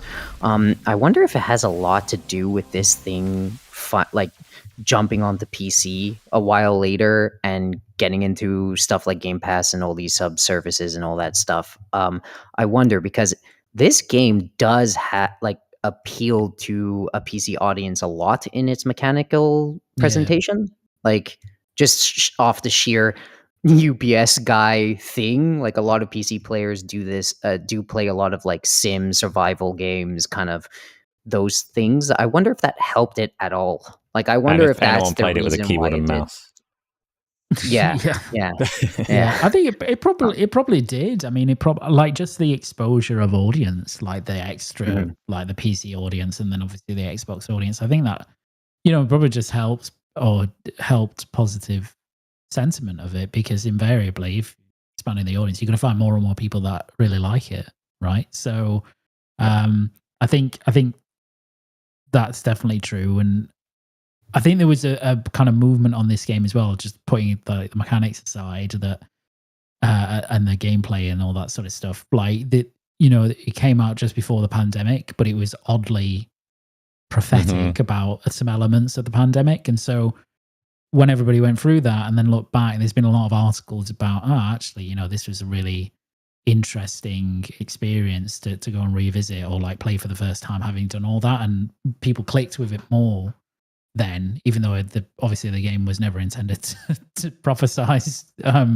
COVID or like any of the elements of it. But it's just, I think it's not like, I still don't think it's Kojima's best game, right? I think that's still Metal Gear Solid 2, but it's really up there for me, and I think it's by far his most interesting game for many, many, many reasons, because it's so unlike anything that's in the AAA space that's being made. Like, it's just nobody else would be given this amount of money to make a game about what Kojima's making it about, with the mechanics that it has. And I've always kind of thought of this game as almost like an indie game with the biggest indie budget you've ever seen. So it's just a fascinating product, and like obviously Kojima is a really interesting creator as it is. So second to Star Citizen. All right, that's the biggest indie budget. That's the biggest indie budget. I don't think he's competing with that in terms of money, but he's comfortably second. Right, we've got a couple of messages from the little membership milestones. We've got James, who's been a member for 12 months. Thank you, James. That's almost 2,000 hours of Final Fantasy 14 for him, like 1,700 or something. Happy anniversary for 1 year. Keep up the good work. Wonder how far you'd be on Final Fantasy 14 next year. Definitely 3,500 hours, because you cannot stop yourself. No joke, keep up the good work. Thank you, James. Much appreciated. And we've got another one from Quiksylver, who's been a member for 14 months and didn't realise. Quiksylver, you wasted 13 milestone chats because you just realized that this was a thing and you love us. Thanks muchly indeed. We're going to go on to our questions now, because apparently we've got a lot of questions. And I love our questions, so we're going to do those. The first one that's up right now is not the first one, because there was one that went missing and I happen to remember it. It was from Chronic. It was specifically for Luke, asking about your collection of statues in the background. Do you happen to have anything in the way of Ash from Evil Dead? No, I don't. I don't have Mr. Bruce Campbell, it's a shame. Shame that I don't, because I love Evil Dead. None of Big Bruce. Go on then. Chronic's thinking Christmas. He's doing his research. Yeah, nice. Yeah, if you want to get me one, that would be swell. I think there's definitely a 1/6 version out there, and there's definitely been statues made from the original film as well, but I don't have one, so maybe I should get one. Again, Chronic, I don't know, shamed live on air. I don't think there's any shame for you there. I hope not. Next question that we've got. It's only shameful now if he doesn't get it for Christmas. It's yeah, going to be brutal. Everybody knows the expectation is global now. He's already promised effectively that he would. So yeah. Next question, Tony. This one's aimed at me. Curious, how do I feel about living in a gaming gen where buying first is cheaper than buying later? I mean, that's good. For me personally, like my personal feelings towards it are insignificant. I've got most of the things that I wanted, so seeing the prices go up doesn't actually have an impact on me. So more so, I would say, you look at the reasons that things are going up, like turmoil behind it is a lot more serious than any impact it has on me. So not to drag things into serious talk, but for me, I look at it, I'm sympathetic towards these horrible corporations that have got to try and find a way to position new hardware to keep us satisfied in the future. And what that hardware is going to cost is going to be relevant, but like the price increases to stuff over the course of the generation doesn't actually impact me that much. So Tony, I'm all right in my little bubble. What about you two? Yeah, we had a little mini thing on this in the show, but we didn't get to it. Apparently, like something like 69%, like everything's gonna go up really high in the next generation. Supposedly, if stuff it doesn't get better with all this tariff stuff. So, it's crazy that forever now I've been telling people and with friends that are listening now and in the Discord now, I would sell them a console. I would pitch them, hey, you should pick this one up, and they would always do it on launch day with me. And I think those days are gone now. Like even now, a person that did get a day one PS5, Xbox, I couldn't get a Nintendo Switch 2, but I got a Switch 1 and all the generations before that. So even me, I'm not gonna buy a day one console anymore. I'm gonna wait for a big sale, or I'm gonna buy third party stuff. Buy from like a marketplace or something. Because yeah, I'm not interested anymore. And it's crazy that he's right. It's crazy that our Xbox Xboxes or PlayStation 5s were cheaper than they are now. It's nuts, and I don't think it's worth it anymore. It's crazy. Luke. For the ones that did get away with buying it early, good for us, right? But again, I can't sell my friends on it anymore because they're more expensive, which is crazy. Anything, Luke? Yeah, no, I agree. Yeah, it doesn't really impact me because I did get in there early with them all. But yeah, it's still pretty wild, that the device cost is going up. Like, and obviously a lot of this is, or at least a chunk of this is beyond the control of manufacturers. But even before the tariff stuff, like, still massive impacts in terms of pricing on price of semiconductors, availability, all that sort of stuff. So that's something that is different from prior generations and is partly to blame. It's not just, I know, corporations and all that, but sometimes I think we just think, well, they're just being greedy for the sake of it. But actually, I think this is one of the rare occasions this gen where there have been a lot of factors that have gone into they're out of their control. A pandemic. Yeah, pandemic. Is it like all of this stuff? Like there's a lot, right? And then you just had another grenade run into that with with the tariff shit as well. So, and that really is just completely out of their control. And it's completely, profit margin destroying that stuff. If there were any profit margins being had on the sales of these consoles anyway, which I doubt at this point still, because of the price of semiconductors. So, yeah, sucks. And it's going to continue, unfortunately, even if the tariffs go. Like, I don't think manufacturers are willing to take the losses they were taking on hardware anymore. Or if they are, they're not willing to take as big of a loss, which means higher prices for us. Yep. But hopefully the only thing that does change is that we go back to the days where we don't get price increases of hardware mid to late gen. Even if we may not get reductions like we used to. Like if they could be static, I think people would be happy with that. Even though at least. So now that people are trained to expect raises. Yeah, exactly. Yeah, I think people just want to go back to, okay, if we're going to get a price on year one, can we have that same price or less, if possible, in year 8? But I don't know. Right. Oh, Stephen, we had cost of living crisis before 2007. Console prices didn't increase that gen. No, I can't go into all of the factors behind it, Stephen. I would love for them to go down though, obviously, so that more people can get on and play things. It's better for all of us if that happens. But I think we covered that one, so let's do the next. Too late, Gamzly. Yeah. Chronic has asked, will there be, this is for me, will there be Elden Ring on Monday? I was progressing nicely a few weeks ago. Chronic, you're trying to trick me into committing to this live on air so that everybody is mad at me if I don't do it on Monday. I can only tell you that my intention is to play it on Monday. I will try. Who knows what could go wrong between now and then. Heard it here first. Clip it, and manipulate it. Now he's doomed.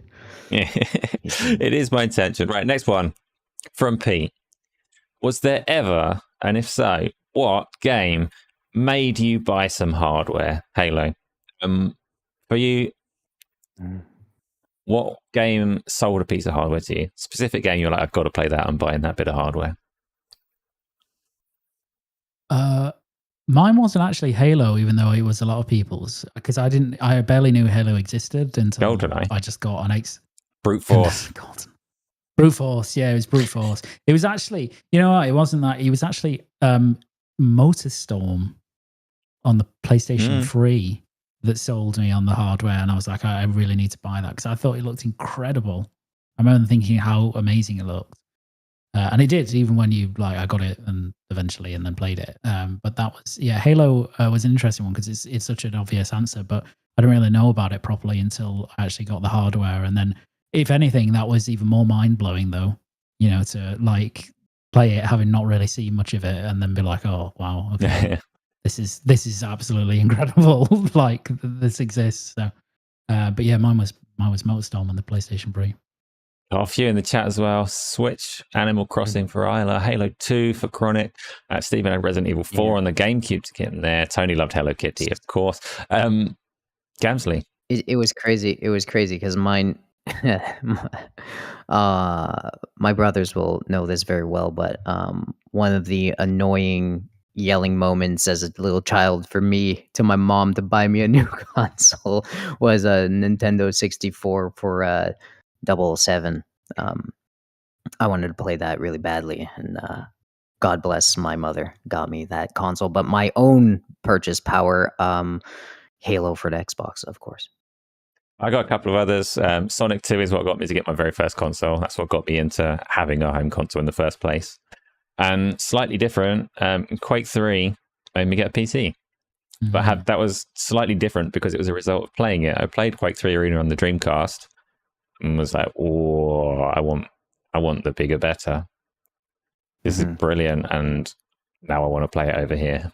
And then I put 8 billion hours into playing Quake 3 Arena. So, yes, games can sell hardware. The industry remembers.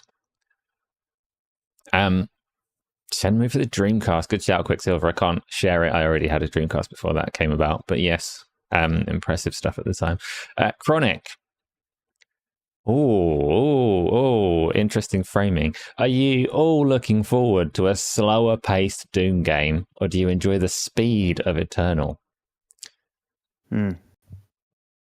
I prefer the speed of Eternal and the speed of Doom 2016. And I'm hoping that Doom still feels like that kind of visceral PC shooter. But from the previews say that it's still quick, so we don't know yet. We have no idea, and I guess the sliders also help with that. No, apparently you can I don't want to touch those. Oh yeah, no, I get you, Asa. I get you. But you can. But it seems like the base game is also pretty quick based off people that are talking about it. But yeah, I would like the slower Doom only because I'm terrible. If I'm playing on console, slower Doom because I'm just, again, shooters and my circumstance does not go well together. And yeah, PC, same thing. If I have to aim and shoot, I'd rather it be a little slower so I could play it better. Are you, Luke? Yeah. I think it's still quick. I think the difference is it's not as vertical. It's not as platformery, and it's bigger, swingy like Eternal was. I like for me, the speed of and all of the jumpy stuff in Eternal, I much preferred to Doom 2016. Not that Doom 2016 wasn't fantastic, because it was, but that's the kind of the dividing line on that is different from Doom player to Doom player, right? This one is, I guess it's not really. It's closer from everything I've seen. I've read, it's closer to 2016, but it's still got it's still quick, and it's still got like that. Some of those rapid things like the shield charge, which is basically a dash, can get you right into people very quickly. And, so it's still got that kind of some eternally stuff, like some stuff you'd associate more with that game than 2016. So, but it is probably, as a general thing, even if the ground speed's similar, it's going to be a bit slower than Eternal, I think. And that's fine to me because we're still talking about like a very quick PC first person shooter, even if it's slower than Eternal, which is just, like, a kid on crack in terms of how quick it is, and how erratic it can be. So especially if you played the DLC, the ancient God stuff, that was like just crazy arenas in that. So it's what you said about verticality is interesting because you said it's got less of it, and I like the verticality, not the platforming sections. I don't need to be swinging off of bars so much, but I like the verticality in the shooting. I like flying through the air, blasting rockets down at opponents below as I nip over from a bounce pad or whatever else. So that's not completely gone in favor of the open world stuff, but you can still do that because it's still got a lot of multi-tiered environments where you can shield dash up to someone and then like come down and like, slam back on the ground and stuff. So they've still kept that crazy stuff. Yeah, it looks really good. They've still kept that stuff in. It's just that the difference is you won't be like swinging on a vine, like like through the air to get to stuff. It's more just like up and then down and so on and so forth. Awesome. Yeah, so there you go, Chronic. We're all very much looking forward to it. Let's do it's a Pete question. What was the best value game that you ever bought in terms of price and enjoyment? Quake 3 Arena, play once, play online forever, community carried, mods and content forever, different times, right? I don't even know if this is true, but I'm going to say it anyway because the monetization is a little awkward because it's a subscription, but World of Warcraft gave me just endless love and enjoyment. So but that's say, like wow, expensive as well, right? In terms of value. Yeah, okay. So yes, I would say a little bit wow, but also Still be your answer. League of Legends. Just... There you go. League of Legends. Fair. What about you, Luke? Mine is. I don't know. Maybe like one of the Football Managers. Yeah, a lot of hours out of a Football Manager. Yeah. Several that I got like 1,000+ hours out of. Oh, but actually thinking about it, I was really so that's one. But I got like something like 1,500 hours on Counter-Strike on the Xbox. Like that was a very particular time in my life where I had like, I was before university and just, did nothing else. And I just got so before you were that. working for Kojima. Yeah, before I was Kojima's aide. So maybe Counter-Strike, because I remember I bought that secondhand as well. I got it like, £20 or something, and I put like 1,500. It's like probably my favorite ever first-person multiplayer shooter as a result, apart from Halo, maybe Overwatch. So yeah, maybe Counter-Strike on the Xbox, oddly. Okay, Rocket League it is then. Next question, please. Minecraft. Yeah, well, there's definitely going to be some people that agree with you on that. Yep.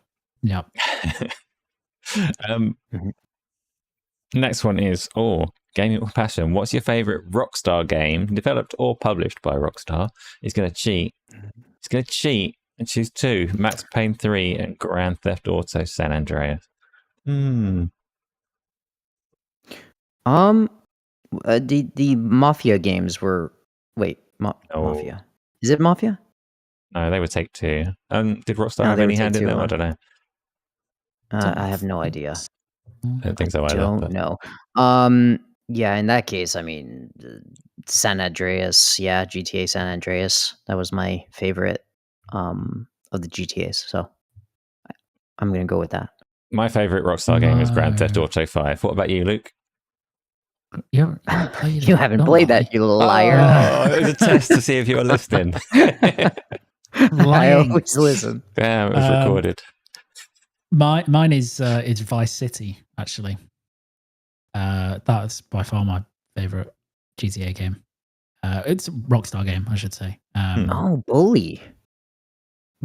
Yeah, Bully was good. Oh, shout out as well. Hang on, second place. And this is not a joke.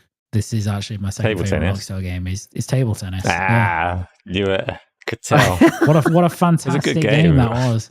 What a fantastic game. To think that was really just a game that was meant to test their tech demo for the Euphoria engine. Yeah. Did you see that pivot though? Hold on, Luke. Hold on. Before, like that. That Asa does. Like sometimes it seems like it's a bad thing, and then he knew. He was like, oh, it's going to be like, fucking the Warriors or something like that, and it wasn't. It was table tennis. Yeah. And then he had like conformed to your happiness. He was like, yes, he likes this. That's some sneaky stealth stuff, Asa. That's definitely the second best game Rockstar have made. Right, next one, please. Don't know how many more we've got. We've got a bunch of questions today, which is cool. I do enjoy the community questions. I need to learn to click through them myself. Community questions are quite nice. We should probably spread them as we get them and sprinkle them in. Well, maybe that's an option. We could. TJI. She's not. I don't know.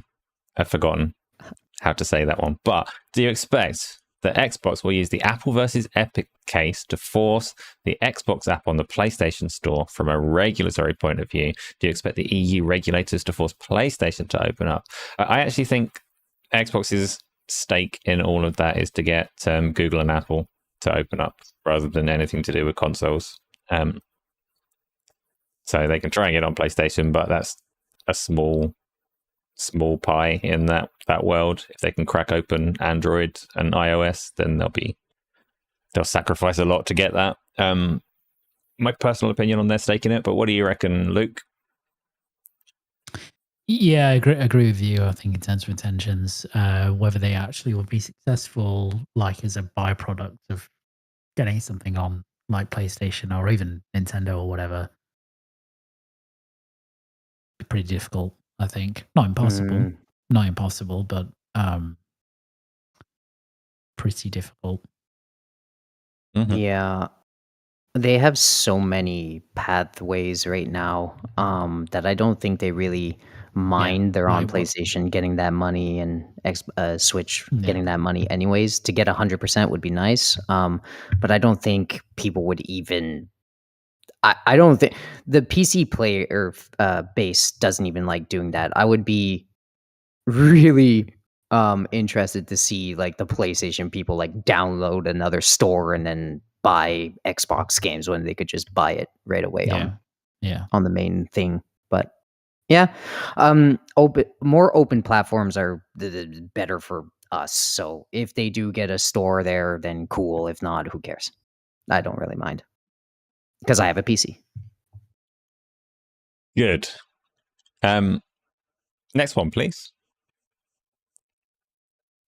By the way, them breaking Apple or Apple being broken open a little bit, and Android and Google is surely a sign of the future for many platforms. So it's a good direction. It's also when you hear all the rumors about like the next Xbox having Steam on it and things like that, I also think that is a sacrifice play to break open mobile stores. Because it's otherwise not in their interest to have Steam on an Xbox. Like they might sell more hardware, but they lose so much by doing that. Except that it's like practice what we preach. We're willing to open our platforms. Come on, Apple. Yeah, they just want to be everybody, right? Where everybody, they just want to be everywhere that people look at and see an Xbox game. They want to be there for them. So, right, sheer flooding the zone is good. GeForce Now has over 25 million users. That's 25 million users who signed up to stream their games that they already own. Is Xbox missing out on a market here by not having xCloud as a standalone? That is a fair question. GeForce Now has a free tier. You have to point that out when you talk about 25 million users. and the free tier doesn't make them shit, right? It's got some adverts maybe. Should you be able to subscribe to xCloud? At the moment, it's only included in Game Pass Ultimate, right? Which is quite an expensive tier if you just want to play some cloud games. So yes, they're missing out to some degree there. That it's weird that there isn't a cloud service as a separate standalone offering, but I'm sure there will be at some point when they're ready for it. Gamzly. Yeah. I totally they should. I mean, they want to grow that sector apparently, and they're really happy with the growth in that sector. So it would be like I don't see a reason not to have a really cheap cloud, kind of like what they did to funnel people to Xbox PC Game Pass for having it cheaper than the console version, etc., etc. I would be baffled if they didn't do that for like TVs and Kindle, sticks for your TVs. I would be baffled. So long you as could they easily have the do that capacity for to make it a good $7.99, experience, right? Like they have a certain Yeah, it's true. Yeah. concurrent player limit. As long as they've scaled up and they're ready for it, then they're going to want people to use it. But maybe they're just not quite there yet. I don't know what the plan is. Luke, what do you reckon? Yeah, I agree. They should be offering separately, ideally with tiers as well, so that you can pay for a better Whose experience. tiers? Because I think Who's it going to upset? It'll upset you. I'm upset by everything, like justifiably or not. Because I think one of the big limiting factors of xCloud at the minute is just the experience is garbage. To be honest, Yeah, like, I know it's good enough for some people, but like compared to GeForce Now, for example, the higher tier stuff is just in a completely different league. Like it's an actual viable, enjoyable gaming experience. GeForce Now that actually looks really good on the higher tiers. And xCloud is just one flavor, and it's not a very good one. It's like a crap strawberry in a Neapolitan. Well, some people like crap strawberries, right? Like James. I know they do. Well, that's many what I hours said. of Some Final people Fantasy. like xCloud, yeah, and that's fine. Like that's fine. I just don't think it's not. It could be better. Like they could be doing more stuff. It has its uses, and a TV is not currently one of them for me. Yeah, exactly. Yeah. The what I will say is that there are certain contracts, like they're really expanding their cloud and server room infrastructure everywhere. I know that because I've seen a lot of them. So it's going to be interesting in the past few years, next year's, to see how much better it gets for them. No, see, Remake Station has just said there, like, horseshit, xCloud is good.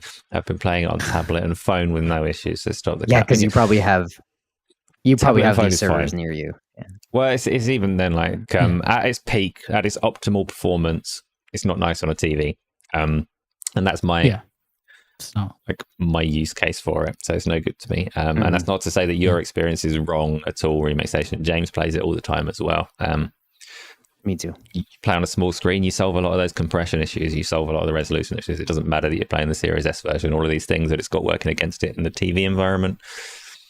There's a time and a place where that doesn't matter. So also, even on mobile, it's still pretty subjective. So like for me, it's crap on any device, like because it's what is it, like a 1080p feed that's compressed still.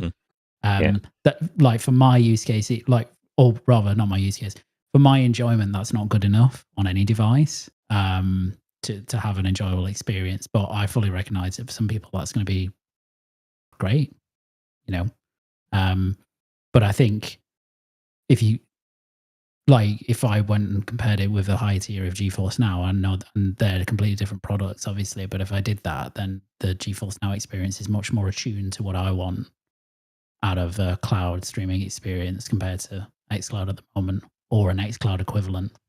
Yeah, like GeForce Now touches what you get from high-end hardware, and xCloud doesn't. Yeah, exactly. You pay the price for that, though. You get what you pay for, right? With the stuff. And like xCloud is good for what it is, but it could be better if they had tiers where you could actually pay, for example, for something else. And Remake Station, I'm not saying it sucks. It's bad for everybody because it sucks for me. I specifically mean that it just sucks for me, and so I think it's a bit crap. But it's my opinion of it. So I'm not saying that it doesn't work for anybody else. Yeah, I think it is. Said it's fine for some people, some circumstances, fine. Yeah. Yeah, it's definitely the cheapest, one of the cheapest ways to get a okay experience on something that you own. You know, so It's at least cheap if you already have I play Game Pass. often on it. It's not so cheap if you Yeah, don't. yeah, but- yeah. It's Yeah. you're right. Yeah. Yeah, it's true. Yeah. Right, next one. Quicksilver. Will we see anything Halo next month? Yep, there'll be some Halo Infinite community games next month, I think. Anything else, though? Anything in a more official capacity? Oh, it's difficult for me to answer that one. I'm assuming it's some kind of anniversary next month, or what's going on? I think we could. Isn't it? Yeah, it's a Yeah, showcase. Yeah. Oh, just the showcase. Wow. Quicksilver was ban a fine Asa. answer. Don't ban me. Quicksilver, I expect you to be there for it now that you've asked that question. Loves a bit of Halo. I think that yeah, there's probably going to be a something Halo related. Hopefully, maybe. Hope so. There you go. Yeah, be nice. Even if it's just a Combat Evolve remake, something like that. That'd be For great. PlayStation 5 Pro. Ooh. Exclusively. No, yeah. I don't think, I think it's too early for new Halo, but it's maybe about time for just like an announcement of a remake, which I think pretty credibly leaked before, right? That they're making that. Do you know what I mean? Because it's one of their kind of ins on UE5 in terms of actually building a project in a new engine and then being able to build something completely new. So I think, you know, get a remake announcement next month. That'd be awesome. Mm-hmm. Next one is already up. Steven Southwood. There are a lot of questions. How many more questions do we have? I'm curious to know whether we're bashing through them at a sufficient pace. This one's blah, blah, blah, blah. Steven Southwick. Why do you think so many people in the gaming space are trying to defend £80 games and even seem fine with GTA 6 being 100? AAA gaming is off the table for me at this new price point. Funny, I don't know, Stephen, because I'm not that in touch with what people are saying around the sphere, so I don't know that it is. Like, I believe you that you've seen people defending it, but I don't know who those people are or what their stance or what their angle is, and in what capacity they're defending it. For me, as a person buying games, I will always argue for them to be as cheap as possible because that suits me best. I'm also quite into my VR games, and I look at the way that space is dead because it's just not economically viable, and that gives me some sympathy towards prices going up. But when you're talking like Mario Kart or something like that, I'm not going to sit here and tell you that it's cool that it's £80. I used to have, back in like around the time that Bloodborne came out, it was pretty rare for me to buy a day one game for 50 quid, and that was like my upper limit. Where it started to be like, oh, I don't know, I think I'll wait, especially single player games that are going to remain as good when they do come down. So I don't know who these people are that are defending it, why they're defending it, what their interest is. Have you seen much of it, Gamzly? I have to read that question again because I was in the chat. Remind me what this was. This is Steven Southwick asking about why people in the gaming space are trying to defend £80 games and seem fine with GTA 6 being £100. Oh yeah. That's just I don't know, man. The value is in the eye of the beholder. So, you know, if all you play GTA games, maybe you literally just play GTA 5 and like Call of Duty this whole last generation. So when that game comes out, you're probably hyped about it and you don't buy many games. Maybe you buy that without batting an eye. You know, it's not a blanket statement on everybody that likes, oh, just because I buy this $180 game, I condone, like I need everything to be $80. I think they just, you know, will spend what they want to spend on something they really value. And everybody's like that. You know, everybody will pay a price for something they truly, really want. I do not like $80 games, and I don't think anyone does, but we pay for what we want. No, but conversely, like if someone says that GTA 6 trailer looks amazing and it's worth £100 to me, like value and disposable income and that, it's all a matter of perspective, and maybe it is to them. So if they just kind of speak in their own truth, much as I don't want games to go up, I can't really begrudge them having their own perspective. Luke, how much would you pay for GTA 6? Well, I'd pay £200 for Death Stranding 2. I'd pay like Jesus. I'd pay like 80 for GTA 6. No, I mean I agree with what you guys have said on it. Like I think there's kind of two like elements to it. One is that value is entirely subjective. So what someone will pay for one game is completely different for what people pay for others. And as you say, Gamzly, like sometimes that's like, you know, I'm willing to pay X amount for this game, but I don't want to make that the standard. Like that should not be the standard for all games, and that's entirely fair. But equally, sometimes I realize how just fundamentally insignificant we are in that we will not make much of a difference to whether. Well, no, not you. Please speak for yourself. Trendsetter for the industry, but like you just hate everything. Yeah. I like Resident Evil 6. Nothing. Therefore, I probably like quite a lot of for other RE6? How much would you pay for RE6? Like if it that was like a brand new £4. Leave me alone. No. But like if it was a brand new game now, would you pay £60-70 for it? No, I wouldn't. Good. Okay. Good, because it's not worth it. But he has to pay for all his subscription services that he doesn't use. Exactly. Yeah. But yeah, like it doesn't really matter because the industry is just going to set the price, and the en masse reaction will be the thing that determines whether that becomes the standard. So I don't know. Like the as an individual, you have very little control over it, and I know that's not a good way of thinking about it because like we should all band together and stuff, but nobody does that. So like it's just going to be what it is. As crap as that is, but like I don't think anybody is genuinely sitting there going, yeah, we should all want $80 $100 games to be standard. Like obviously nobody wants that, but it's how much of that is in our control is TBD. It's also like whenever you talk about the price of games as well, it's minor, but you have to note that it is the launch price of games and they don't stay that price forever. So there is a massive, like if a publisher decides they're going to launch a game at 80 quid and people push back and say, well, I'm not spending 80 quid on a game. Like at some point, their game's not going to be 80 quid. So they just dip again and again and again. And I think we'll find even if like a massive group of people decide they don't want to buy it at 80 quid, if they still sell just as many when the price drops, like if it's not actually hurting them because they just pick those people up later, then we're not going to make a dent in their plans or whatever. Obviously, Nintendo are never going to do a discount, but other publishers as well, right? So it is more the equation in what the correct price for a game is more complicated than like this price will sell this many because the game has multiple price points over its life as well. Yeah, we'd like them to be cheaper. Next question is, Pete, as everyone on the panel clearly thinks that Death Stranding 2 will be absolutely stunning, and it might well be, what do you all know and think about the game Hideo Kojima is doing for Xbox? Surely it cannot fail. Overdose, or whatever it's called, right? Oh my god, yeah. Overdose. I have such a weird feeling about Overdose. I don't think... because of how they're selling it, oh, this is a cloud thing and we're doing this for cloud and all that stuff. It's rubbing me the wrong way. I don't trust it much. But we're gonna find out if it feels to me like this interactive movie type game in all the wrong ways, or maybe it might be all in all the good ways. Who knows? I'm just not super excited or stoked for that.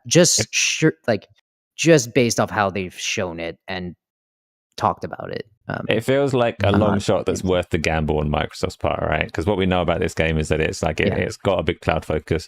It was pitched to lots of publishers and nobody wanted it. It's just Hideo Kojima and people are saying, no, I don't think so to him. Despite being the guy that can get this huge budget for Death Stranding. Microsoft took it up.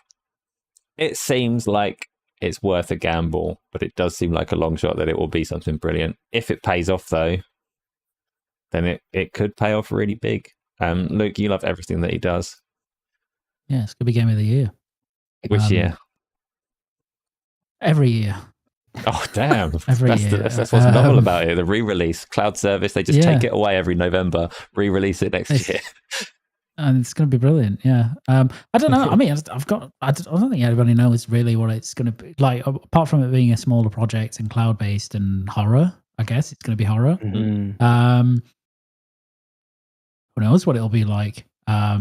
Do you think it's gonna be like that game? What was that game that like you pressed something and it zoomed in and gave you like little like cinematic with That's real Google people? Oh Maps. my god, what? No, god damn it! There was a really interesting game that came out that was super interactive like that, I but know the not one you're really talking a game. about. It had the naked I people don't know in what. it. Oh, do you mean Immortality? Thank you. It, That's what I think he so. means. Yes. Yeah, Yes. with the FMV. Yes. You think it's gonna be something Yeah, like that? yeah, Maybe? big Sam's game. I think it'll be novel in the way that game was. By the way, Immortality is one of the best narrative games ever made, and it's super cool. So please go out and play that. I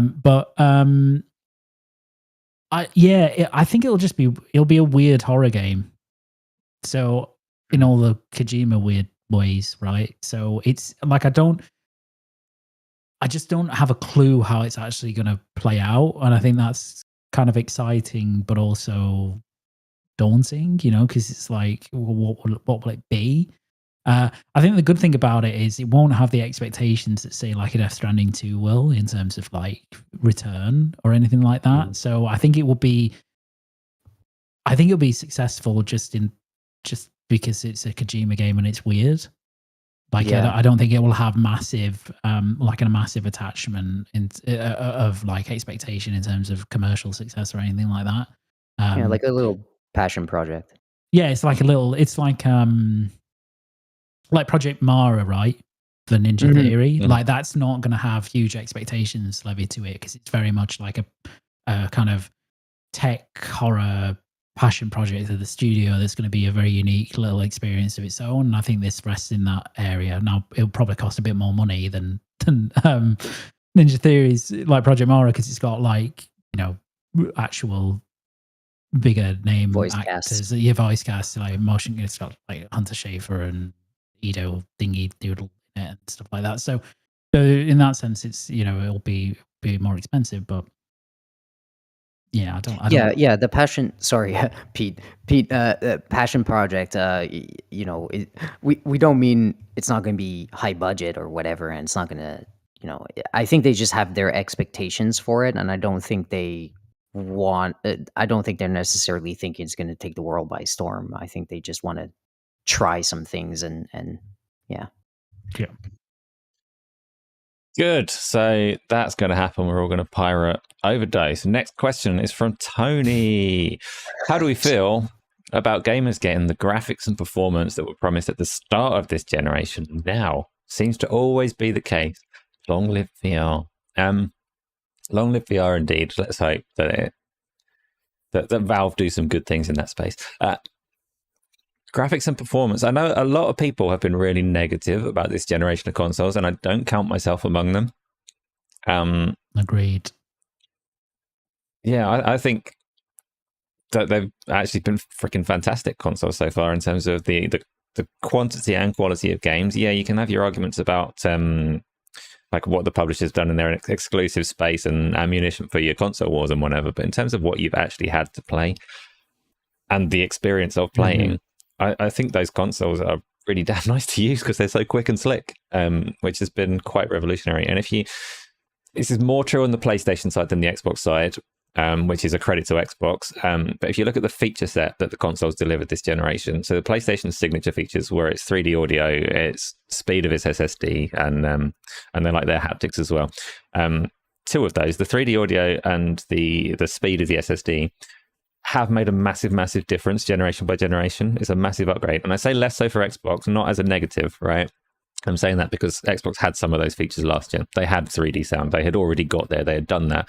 Just means that the leap was slightly less pronounced. But if you were like a PlayStation exclusive gamer and you're going from a PlayStation 4 to a PlayStation 5, night and day to me as an experience. That is a night and day difference. And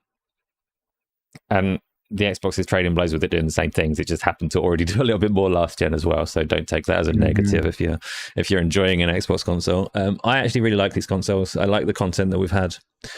Like Tony says, it's normal that you get better performance and stuff, better graphics, better pushing of the hardware as people learn it towards the end of the generation. I got no problem with that.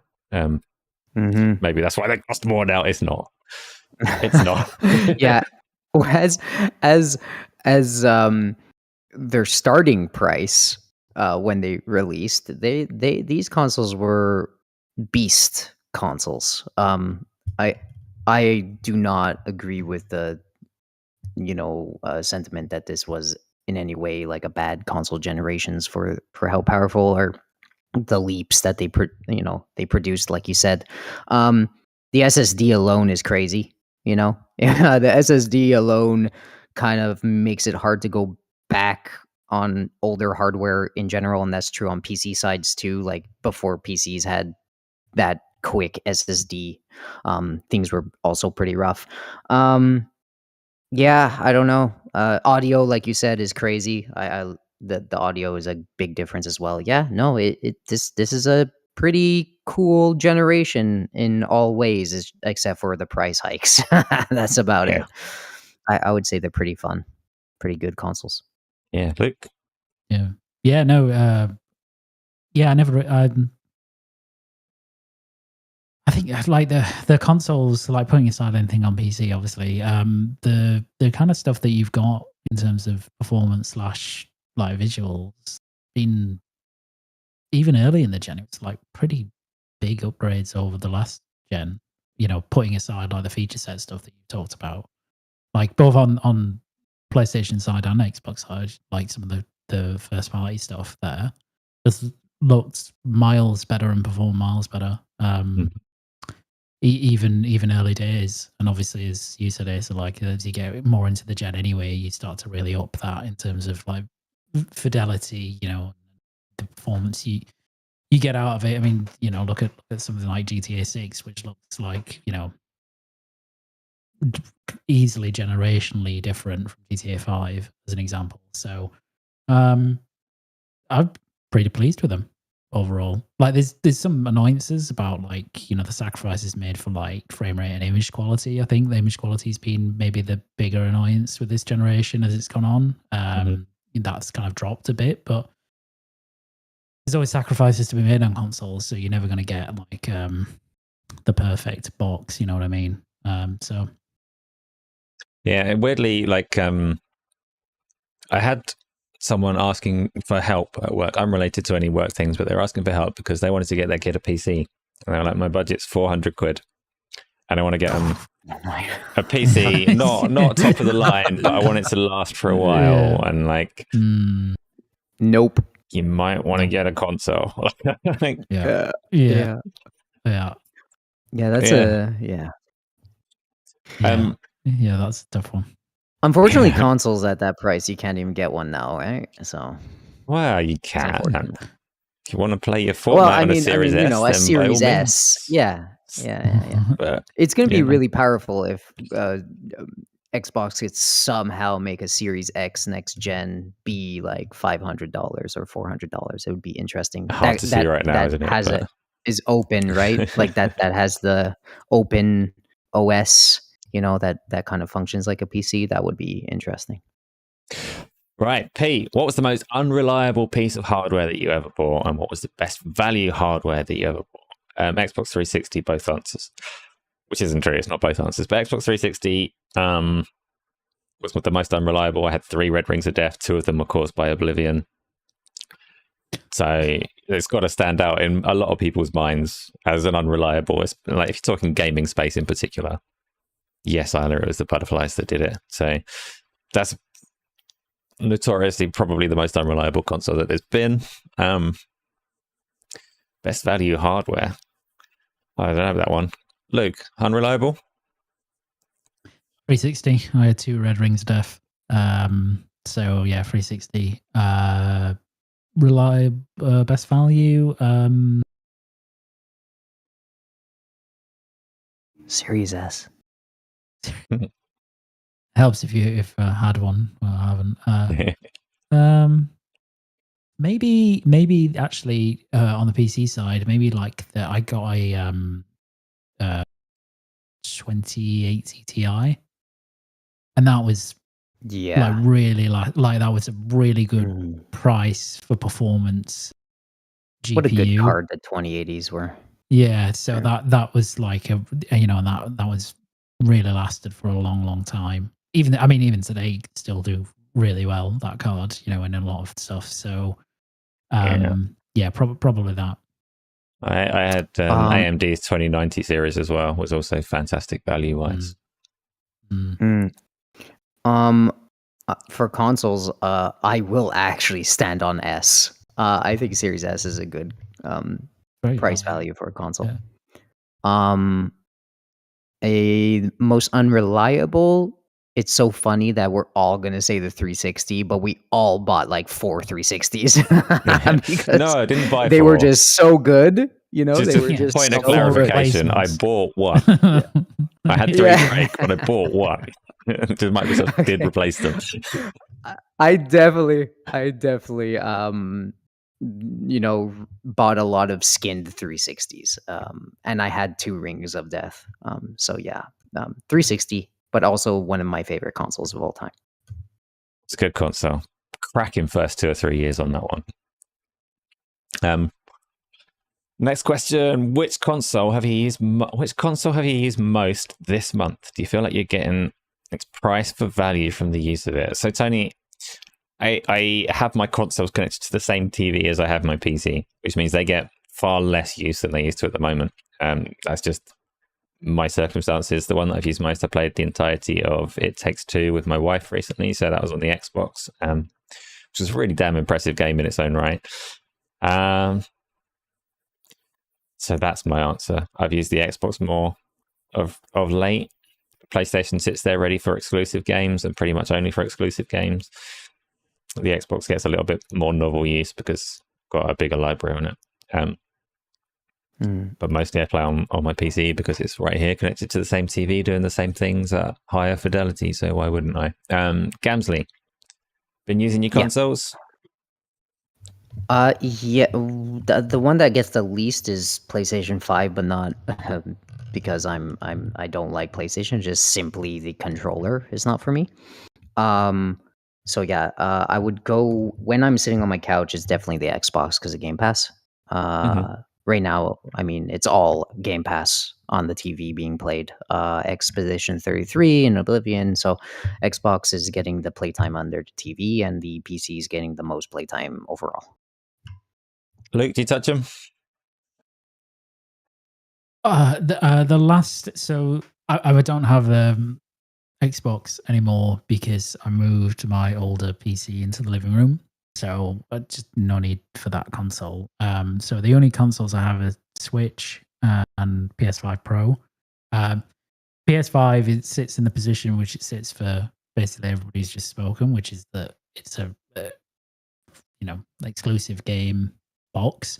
But I did get and play Split Fiction on it whenever that came out. So in terms of usage compared to like the Switch or something, it's definitely the most played console, but it's not played that much, So so it's just mostly PC. But obviously I will play a PlayStation 5 when DS2, Yotai and stuff come out. And Switch 2 will get a lot of play this year, I'm sure. Yes, again for the exclusives, right? Like I don't think Isla's happy that we're here for so long. No, she loves it. It's fine. It's fine. We're not here forever. Next question. Let's go. Can we talk about headsets? Oh, VR, not VR. Audio headsets. You've been through 3. This is from Tiffany. Welcome, Tiffany. Not seen that name before. You've been through 3 in a year. Boo, Razer, what brands do you have you used and why? So I'm going to go to Luke first because, Luke, you don't have a gaming headset, do you? You have a high fidelity. Well, this is technically a gaming headset, actually. Oh, is it? It's just one that I guess more liberally borrows features from, like hi-fi music listening headsets. So this is the Odyssey LCD GX, which is like a fully wired headset. You actually need a DAC amp to power it. Odyssey, as in like the Audis ones, that kind of Odyssey, or a different? Yes, those. I didn't know they make those. Interesting. Yes, so yeah, and this is the best headset I've ever owned. It's incredible, but obviously it's quite expensive, and like it's wired, so that won't be for everyone. I have the Maxwell as well, which is wireless, and that's also really, really good. And they both use planar drivers, which just lends to much better sound, really. So I kind of just tend to go with them these days because they're very, very good. And I've had these for 4 years, and they're just completely flawless. They're incredible. They actually make the Maxwell sound kind of mid, which is quite a job because the Maxwell's really, really good. But I'd say for like an overall good wireless headset, if you can afford it, go for the Maxwells because they're excellent.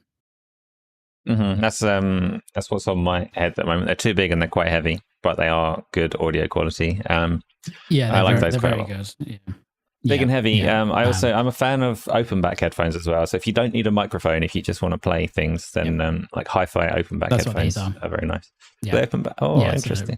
So they're open back. Yeah. So it does really, really. That's why, by comparison to the Maxwells, they sound better to me. I mean, they've got much bigger drivers as well, but like you get more of a kind of cacophony of soundstage with open back from my experience, and that just adds a bit more to the immersion. So but just be aware that don't have anything too risque on them while people are in the room, because you can hear everything through them. So that's me on the podcast. I'll be good. Yeah. Gamzly, what do you use? At this one, you guys use the better over-ear headphones. At the moment, I do have Audio Technicas just for like podcasting and all that stuff. Those are lovely headphones, cheap but good quality. If you want something more expensive, I have the B&O ones for the Xbox. Are they good? Because I've seen them go on really, really heavy discounts at various points in time. Honestly, the B&Os, I've enjoyed them. I'm a decent audio guy. I think they sound really, really great, and their soundstage is lovely, and they have all the Atmos stuff. So should do well for most people. But I don't think they're nearly as good as that you guys have, for sure. And as for earbuds, right now I have the OEMs on. Shure. These are expensive. These are my favorite. I use them all the time.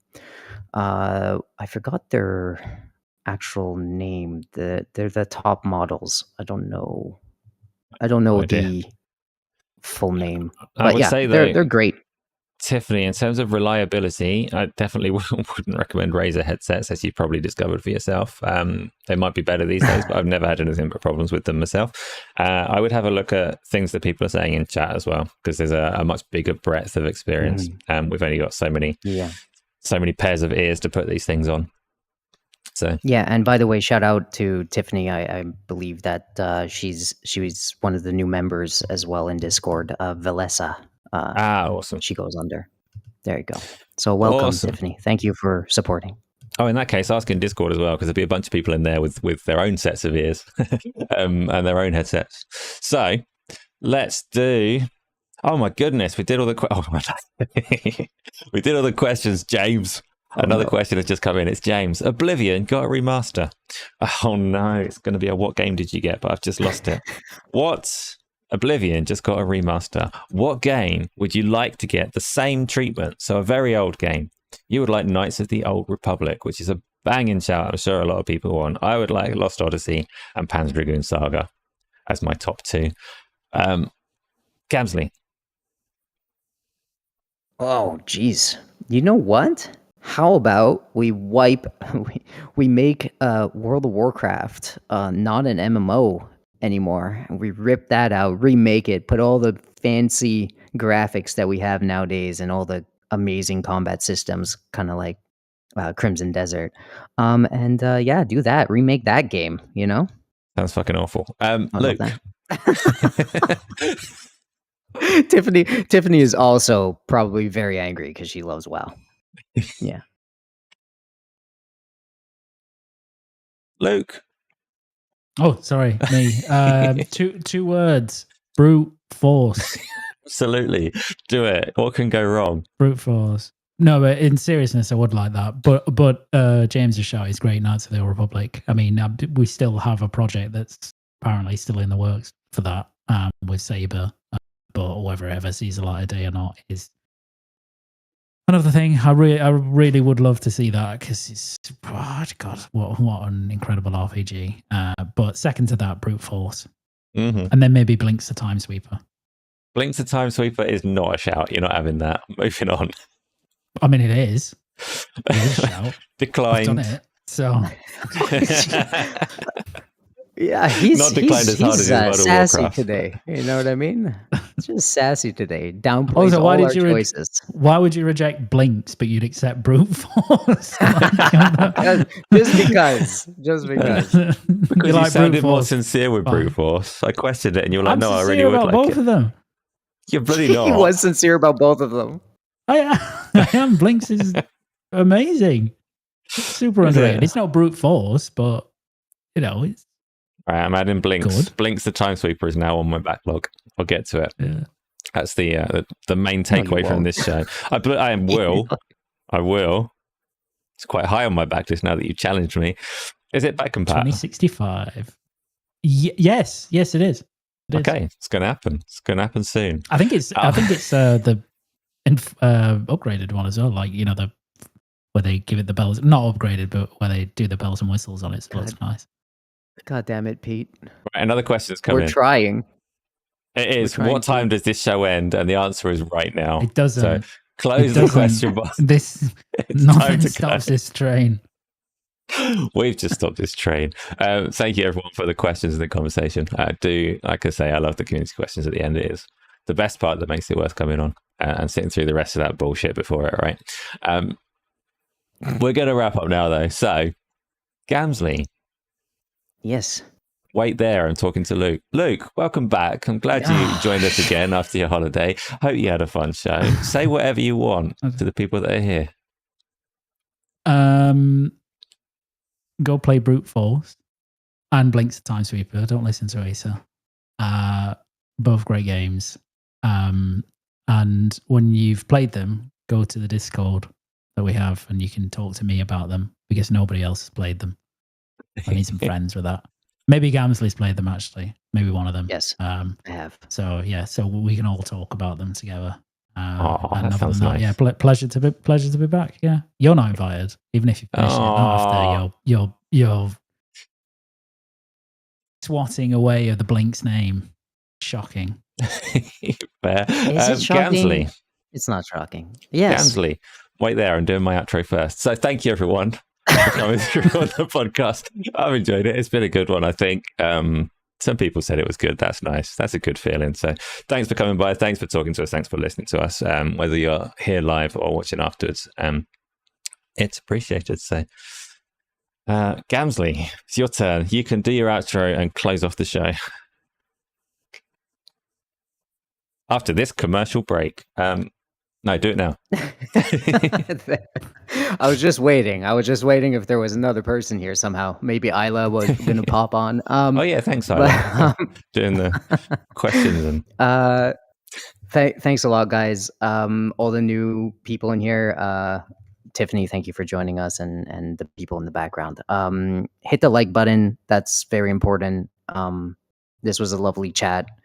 Yeah, join our Discord and follow us on X at Gaming Arcadia. And yeah, more on everything else at another date when it comes to me.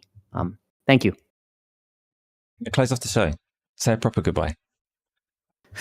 The Asa sucks. Goblins. Ah. Wow.